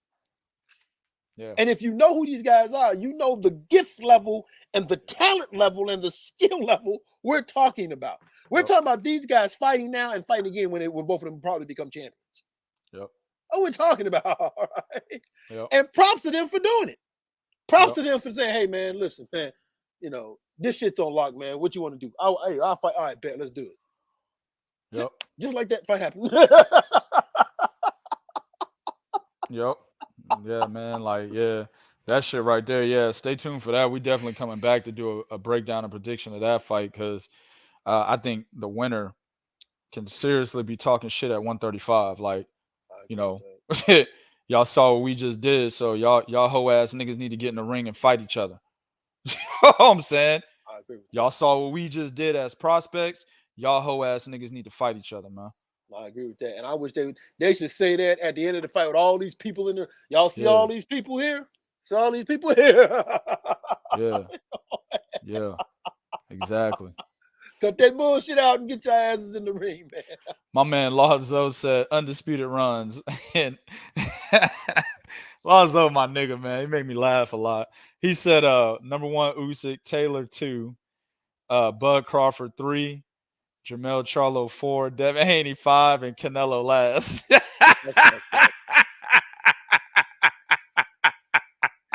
That's fucked up, man. That's fucked up, Lazo. That's fucked up. My man got Canelo last, bro. That's fucked up, man. You know what's though? And Lloyd's old defense, that Canelo run is a bunch of smoke and mirrors because they'll tell you all those guys are undisputed, right? But if you break those resumes down, Colin Smith's biggest win was probably a one-arm motherfucking George Rose, in which he should have lost prior to that when he took on John Ryder, right? Yeah. Okay. Billy Joe Saunders fought a nigga named Shifat. Billy Joe Saunders' biggest win is an Andy Lee. How many years ago? That's his biggest win. Yeah, that's his biggest win. Yep. My man said he said he forgot Inoue. He puts Inoue over Haney. So it'd be 1 Usyk, 2 Taylor, 3 Bud, 4 Charlo, 5 Inoue, 6 Haney, and fucking Canelo number 7. No, I don't put Inoue over Haney because here's the reason why. Haney beat the George Kambosos, that beat the Teofimo, that beat Vasil Lomachenko, and Vasil Lomachenko is at the top of his game at that time. Yeah. Noe, like we just said, he beats I think with the one, but he beat Emmanuel Rodriguez and Onito Donaire, who, like we just said, what was going on with Onito Donaire. Then of course Paul Butler. So no, I don't put a Noe over Haney at all. Period. That's a tough one, man, because the reason being is literally Devin only needed one fight to be undisputed. Yeah, whereas Inoue did have to go through he had to go through a WBSS. That's true. That's true. Emmanuel Rodriguez, Nonito Donaire again, and then redacted. You know what I'm saying? Shouts my man MB 2.0 for that. That's gonna be his name from now on, bro. Redacted. I just you know what I'm saying? So yeah, dog, like that's a tough one, man, because you're right. George Kambosos did beat it's like it's that lineal shit that you like, Lodzo. Yeah. It's not really lineal status, but it's the lineal format, right? The man that beat the man that beat the man. That's what happened with Devin Haney, bro. So you like that lineal shit, you must respect this lineal format then. how Devin Haney got his undisputed titles, right? But I think I would put Inoue over him. Okay. Because I did not rate, I still to this fucking day don't rate George Kambosos high, bro. Teofimo has a lot of fucking mental issues and emotional issues, right? Mm-hmm. It's obvious. That affected him in that fight. And George Kambosos took full advantage. George was not supposed to beat him. He barely beat Mickey fucking Bay, man.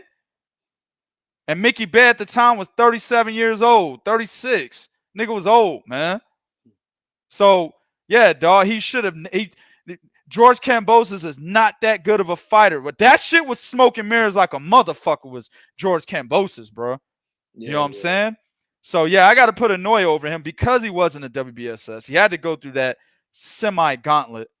Had to beat multiple fighters to get to the undisputed point. And then, of course, you know, I literally – Naoya Inoue was undisputed after Nonito Donaire.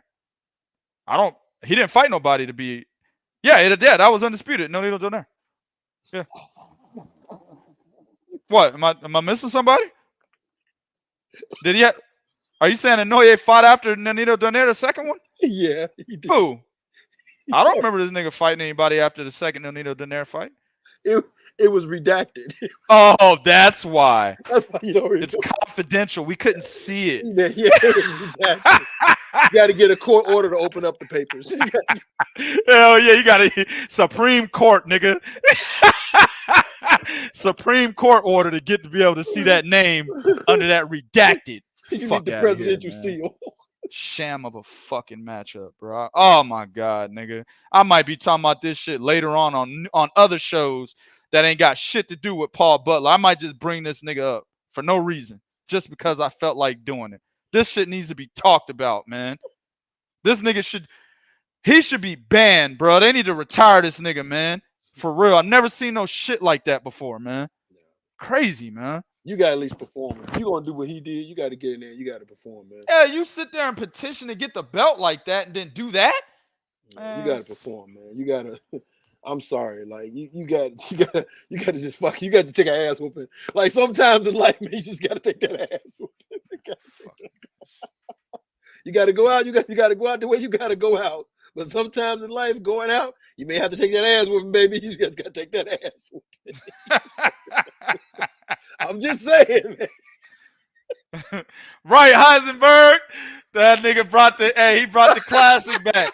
I've got my millions, mate. That's exactly what Paul Butler did today. I mean, redacted. That's exactly what redacted did today or yesterday, bro. I've got my millions, mate. Fuck. Oh my god, bro. I'm about to kill this nigga, man. Like all these shows later on, bro. I'm gonna be murking this nigga up, bro. You gonna be talking, Bo?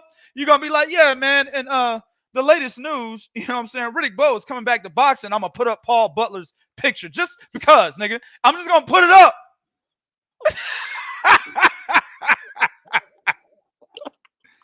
I'm gonna put it up. Oh man. Oh man. Jay, what are you talking about? He said, laugh all you want, and Inoue will be the mandatory for Fulton. Are you thinking we're laughing at Inoue? I don't know what you mean by that. No, and if we're definitely not laughing at Inoue. We're laughing at Paul Butler. Right, and if you rewind back, we already talked about that, man. You're like, yeah. Rewind the tape, man. If that's what you meant. But what Lazo talking about? He said Clotty put on more of a fight. Yeah, he did. He did. And that shit pissed me off, man. I was in Las Vegas watching that shit, bro. Yeah. I was mad as fuck. What the fuck is this dude doing? I was in Las Vegas watching that shit, bro. I remember I was in a fucking casino watching Clotty and Pacquiao. And I'm like, man, what the fuck, man? Throw some punches. And when he threw punches, he was backing Pacquiao up. Yeah, you're right. Long story short, you're right. He did way better than Paul Butler. Way better. And didn't petition to get that title or that opportunity either. No, he didn't. He didn't. He fought his way to get that motherfucking opportunity. Beat Zab Judah. Remember that? Yeah. That nigga was happy as fuck when he did that. I remember that shit. Nigga jumping around the ring and shit. We like, man, that's Zab Judah, man. Everybody know that nigga ain't disciplined no more.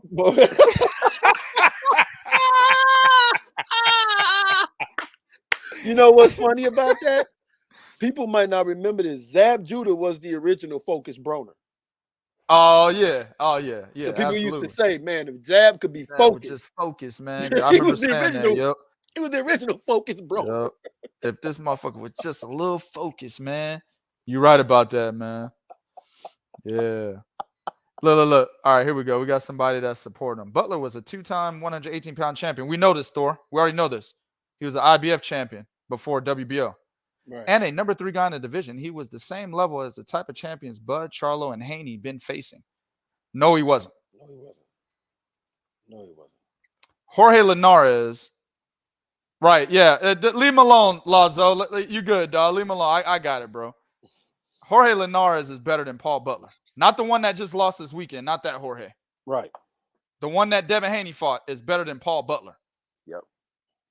Okay. The one that Vasily Lomachenko fought is better than Paul Butler. Better than Paul Butler. That's just Jorge Linares. I'm not talking about George Kambosos or anybody else. No. Because George Kambosos is way better than Paul Butler. Yes, he is. Yes, he is. Yes, y'all leave him alone, man. I got this shit. I know, right? They're going in here. Leave him alone. Right. He said Charlo. Okay. Brian Castano. Should I even make that comparison? No. Brian Castano and fucking Paul. Did you watch the fight, Thor? Paul Butler versus Naoya Inoue? Let me know. Because maybe you didn't see it, and this is why you're saying this. And you're basing it off of Paul Butler's past fights over there in the UK, where there's not much competition for him. Maybe that's what he's basing it off of. I don't know. But if you saw the Inoue fight, then you wouldn't be saying what you're saying. Correct. You're telling me Tony Harrison. Let me say this. You're saying Paul Butler is better than Tony Harrison, Brian Castano, the Julius Ndongo that beat Eduard Troyanovsky and Ricky Burns in their hometown, in their home countries, right? Victor Postal, the guy that Danny Garcia ducked. And remember, you take them the wins for what they were at the time, not what they've become. Exactly. You're saying Paul Butler last night was better than all those guys that I just mentioned. I didn't even mention everybody. George Kambosos, he's better than all those guys. You're gonna sit here and say that, Thor. The Paul Butler you saw last night or yesterday morning, he's better than all those guys. Of course, I ain't gonna get no response. No. No. But here's what makes that bad. Now, you just said he's a 2-time champion. He was a 2-time champion that petitioned for a belt to be taken off the champion and given to him over a fucking sauna. Man, look. Okay, so he said Linares was slept 4 out of his last 5 fights. Charlo is 2-2 in his last 4 fights against B-level guys. And Dongo laugh out loud. He's been used as a punching bag the last 5 years. Thor, did you hear what I said? I said you have to take the wins for the level those guys were at that time. These fighters were comparing Paul Butler to beat them. Yes, you're right. And Dongo is a fucking doorknob Gabe right now. Yes. But when Terrence Crawford beat him, he was an undefeated unified champion. You're right. Jorge Linares, he just got his ass whooped this weekend. Yeah. But when Devin Haney beat him, outside of him moving up and getting knocked out by Pablo Cesar Cano, he was the last guy to drop Vasily Lomachenko.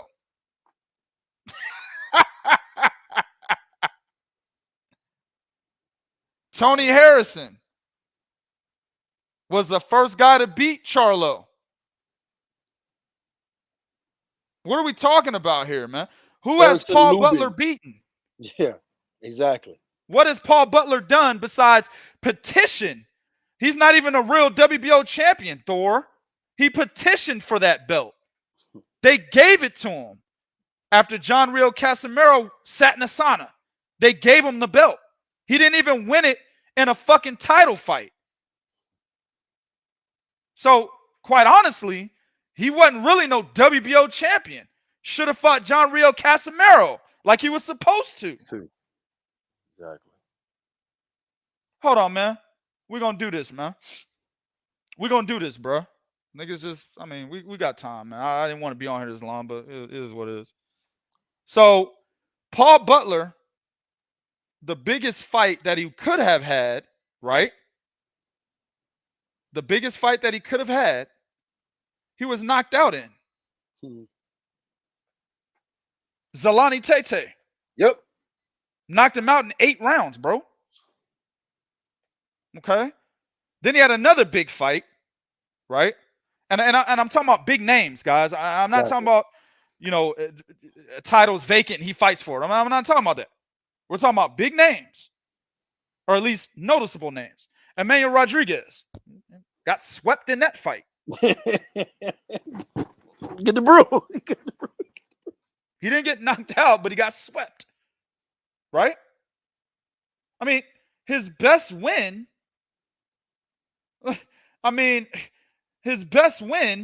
Honestly, I gotta look for this shit. Is when this motherfucker fought Stuart Hall for the IBF title. Stuart Hall. Hey guys, y'all know who that is? Stuart Hall? Anybody? Show of hands, please. Stuart Hall. Anybody? Nobody? Anybody? That's his best win. Why is that his best win? Because it made him a champion. But nobody knows that guy. And he barely won that fight, by the way. Split decision. So what are we talking about here, Thor? He said Butler was a WBO Mando. When Casemiro lost the belt, Butler was elevated from interim champion. Casemiro been getting WBO extensions for a child rape case and then broke WBO rules on weight cut. Right. We didn't say that wasn't correct. What we said was Butler petitioned to become the WBO champion. Exactly. That is not becoming a champion, bruh. When you go out there and petition, that's not becoming a champion. That's them giving you the title. Like Arsen Goulamirian right now at cruiserweight. That motherfucker was not a real WBA super champion. Agreed. He was given the regular and the super title. That motherfucker was given 2 WBA titles, man. Sure was. So what are we talking about here, man? He said, you're not saying anything that we haven't already said, Thor. He said, Tony Harrison, how many times that dude been slept? His only relevant win was a debated points over Charlo. Who's Castano outside of robbery draw? What has he done? What does that matter? We're talking about skill versus skill, Thor. What has Paul Butler done? I just went through his fucking resume. Every big fight he was in, he lost. Right. And then the one fight that he did win that got him a belt, it was against somebody nobody knew. His name was Stuart Hall. Nobody knows him. So you're saying what has Castano done and what has Charlo done? Harrison done. But the real question is, what the fuck has Paul Butler done besides petition to become a champion? And then fight a no-name person to be an IBF champion? That's the real question. I bet you this, Thor. Castano's draw with Arislan Lara is better than anything that fucking Paul Butler has done. Yep. A draw. and that's a fight. That's a fight Castano should have won. Yeah, I actually had Castano winning that fight. Right. Then he comes back and he beats Patrick Teixeira, who's still better than anybody Paul Butler's ever beat. And Patrick Teixeira was an actual fucking WBO champion. Ironic it is. Yeah. Very ironic. He said, all you can do is fight dudes with belts. That's what Inoue did. That's what we, bro, have you been listening to the show? That's what we said. We specifically said Inoue deserves what he got. We're making fun of Paul Butler, man. And see, goddamn, dog, this is why I did the fucking disclaimer in the beginning of the show, because motherfuckers never listen. That's why I did it in the beginning of the show. We're not saying Inoue doesn't deserve Undisputed. I said this in the beginning of the fucking show. I said it again before this fucking topic, because I knew there's always one motherfucker that comes in here and doesn't know what the fuck we said, but has a whole lot of shit to say in an argument. We said this, Thor. We said we weren't taking credit away from Inoue. Yes, right. We said we're taking 100% credit from fucking Paul Butler because A, how he got to this point, and B, how he fucking performed. Right, Laws. They said I hate box rec niggas. Right. Exactly. It's exactly what I'm arguing with is a box rec dude, man.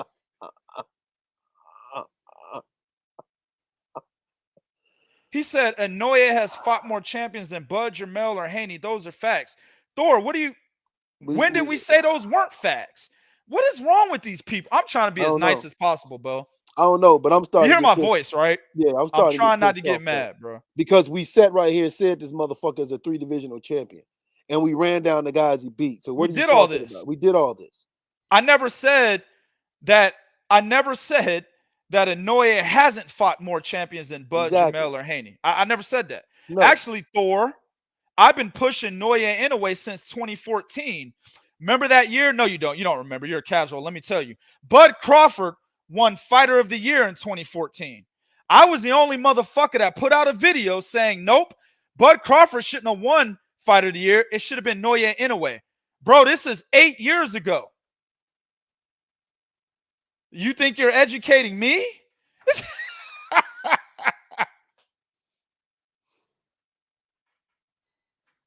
He said Ndongo going 3 rounds and Kambosos being used as a human punching bag was a tough, undisputed run. All right, man. All right, what are you talking about? We just the discussion was, and Prodigy actually said Noe's run was better than Haney's for Undisputed. I did say that. That's what he just said. He said Inoue's run was better than Devin Haney's, and I said the only reason why I would edge Devin was because of who George Kambosos was versus Paul Butler. That's what I said.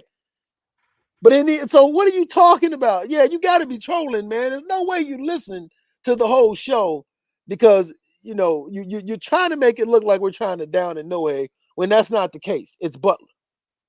But at the end of the day, show me where we said something that was incorrect. Because you're not teaching us anything because we said all this. That's why everybody in the chat's killing you. Get your ass off BoxRec and watch the fucking screen. That's what you need to do, dog. You know what I'm saying? You're doing this. You go to BoxRec. Then you're coming back. Then you're doing this. And you're coming back. Bro. No, get your ass off BoxRec, nigga, and watch the fucking screen. We're sitting right here, nigga. I'm in my recliner in my luxurious office. And Bo is in his motherfucking recliner in his luxurious basement. No BoxRec. Not for us. Right. Right. We never said Butler was Inoue's best friend. The fuck is you? Who said that? We never said that. Nobody's saying that. Nah, man. I like I said, I'm convinced, bro. Boxing fans have an IQ level of 75. And I really mean this, bro. Like, I'm not, man, look, man, I'm proud of myself right now. I ain't yell, curse, or nothing. I did it during the fucking Paul Butler segment. But I didn't do it for this troll. You know what I'm saying? I'm proud of myself, dog. I've come to a real realization. I used to say it a lot. And I'll be like, man, there's somebody. No. There's not. Boxing fans have an average IQ of 75, bro. And the ones that come in here that fuck with us, they have a higher level IQ because they know what they're listening to. Mm-hmm. They understand what they're hearing. See what I'm saying? Right. But this dude is going all off on a whim, talking about shit that he's using it as an argument, but we agree with it. That's when you know they didn't listen to anything you said. Niggas are hilarious, man. Yeah. Yeah, that's funny as hell. Nobody's saying that at all, dog. You know, and that's the problem that you're having. But at the end of the day, when you look at what Paul Butler has done, Paul Butler fighting Naoya Inoue, right? Because you want to talk about Brian Castano. You don't even know. I guarantee you didn't know Brian Castano had a draw with Loma. Yep, he didn't know that. That's why I said, what has he done? He won a draw with Erislandy Lara. That's pretty major for somebody who was coming out of nowhere. Right. Now, if you knew Brian Castano, you would have known he was a good amateur. He even beat I think he beat was it not Errol Spence? Who did he beat in the amateurs? Oh man, I can't think of who he fucking beat.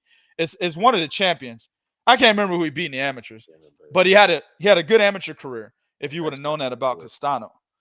And coming into the lower fight, you would have known, hey, this dude's actually pretty good. Yes, he was. But him getting that draw with Laura, that solidified, hey, yeah, this guy is pretty good. We need to keep our eyes on him. You know what I'm saying? So for him to say that tells me he's a casual. Nothing wrong with being a casual. Just don't argue with an enthusiast. You get embarrassed. That's all I'm saying. Was it Spence Tyrone? I thought was it Errol Spence? Yeah, it might have been. Because I thought it was Omar Figueroa that beat Errol Spence in the amateurs. Omar did too, though. Omar did too. So both of them then? Yeah, Omar did beat Errol Spence in the amateurs. It might have been Castano. This dude is stupid. All right, man, I'm done talking to you, man. This dude is stupid. He's stupid, dog. Man, you are, dog. You're stupid. You're saying so now a 2-time champion and a top guy in the division is a bum. Okay, and Dongo couldn't even last 3-4 rounds. Kambosos got a gift, ran over a washed up, blown 126-pound guy in Shelby. But I can use your rule against you. You just said now you're saying a 2-time champion and a top 3 guy in the division is a bum, but then you go shit on Ndongo. So I'm going to use your rule against you. So you're saying because Ndongo didn't perform well, you're going to say that he's whack and he was a unified champion in the division. I just used your rule against you, bro. Yeah. Don't argue with a nigga don't argue with a chess player, man. Cut it out. Shelby's because nigga way out of his element. He's way out of his element, man. Right, you understand it, right? And Ndongo went 3 rounds against probably the best fighter in the world, okay? But he tried to fight to win that fight. Sure did. Prior to winning his titles, okay? Kambosos, same thing. Whether he barely beat Shelby or not, he went on to beat Teofimo Lopez and win that fight. Butler did absolutely fucking nothing in this fight. Butler has done nothing. Butler's best win is Stuart Hall. I keep saying that. That's his best win, Stuart Hall. What I'm saying, man, get off BoxRec, nigga. That's BoxRec telling you that. Even BoxRec would tell him that he's wrong. Right. His best win is Stuart Hall. So he's sitting there saying, what have all these other guys done, but omitting the fact that Butler hasn't done anything. Right. So even BoxRec would tell you, bro, you're wrong. Shut the fuck up. Stuart Hall is his best win. Whenever Butler has stepped up, like we Zolani Tate and got beaten. Emmanuel Rodriguez. And Emmanuel Rodriguez got beat. Whenever you stepped up, you got beat. Exactly. So I'm just saying, man, like I'm gonna tell you realistically, the only reason why I would call Paul Butler a bum is because of, like I said, what he did to get to the point, to get this Inoue fight, and then how he performed. Yeah, that's a bum to me. That's a bitch. Fuck bum. Yeah, fuck bum. That's a bitch. I agree with you. Right. Nigga motherfucker sitting back, glass base in the Magic Dragon. Right. Oh my God, boy. These motherfuckers is crazy out here, man. That's why I hate doing these live streams, man. Trying to tell y'all, man, y'all loyal cats, y'all are the reason why I do it, man. Right. When Bo be hitting me up, hey man, we got a show today. In my head, I'm like, no, fuck that show. But then I think about all the loyal cats in here that being here whenever we go live at stupid times, man. Yeah. And these motherfuckers still be in here, man. I'm getting donations and shit for the show. I gotta do my due diligence, man. Yeah. You know what I'm saying? I gotta do the show, man. Yeah. So, but this is why, man, like, everybody's they can have their opinion. But man, dog, when it's clear that you're losing the battle, just stop. You know what I'm saying? Just stop, man. See, like this, I'm fine with this comment, man. Let's just get off the Paul Butler shit because you're losing that very badly, man. He said, I wanted to see Inoue fight Nordine Aubali, who was an undefeated champion and ex-Olympian, but Donaire. I agree with you 100%. I even add to that, I wanted to see that because there was a story behind it because Aubali beat his little brother. I think it's his little brother. Yes, I think it's his younger brother. Yeah, it was his younger brother. Matter of fact, he beat him on Aubali's undercard of Nonito Donaire. Sure did. Undercard of the WBSS final. Yep. I think his name's Takuma Inoue. Is that his name? Yep. It's backstory behind that. We was all over that too. Wait a minute. All right, man. This is the last one. We got to get the fuck out of here, man. Boxing Pound for Pound Jack said, "Why is Cool Boy Steph scared of Inoue?" Where's he? Where the fuck is my bat, man? Hold on. what the fuck? He said that's what I can't understand, and then he's saying the reason why is because Stephen Fulton is going to 126 pounds. Now, I haven't heard that yet. I have not heard that yet. But if that's true, I will revisit that. Promise. Boxing pound for pound Jack. I will revisit this if that's fucking true. Because Stephen Fulton was like, yeah, if Inoue comes to my division, I'll fight him. He even gave the interview to Bo and told Bo that shit. Sure did.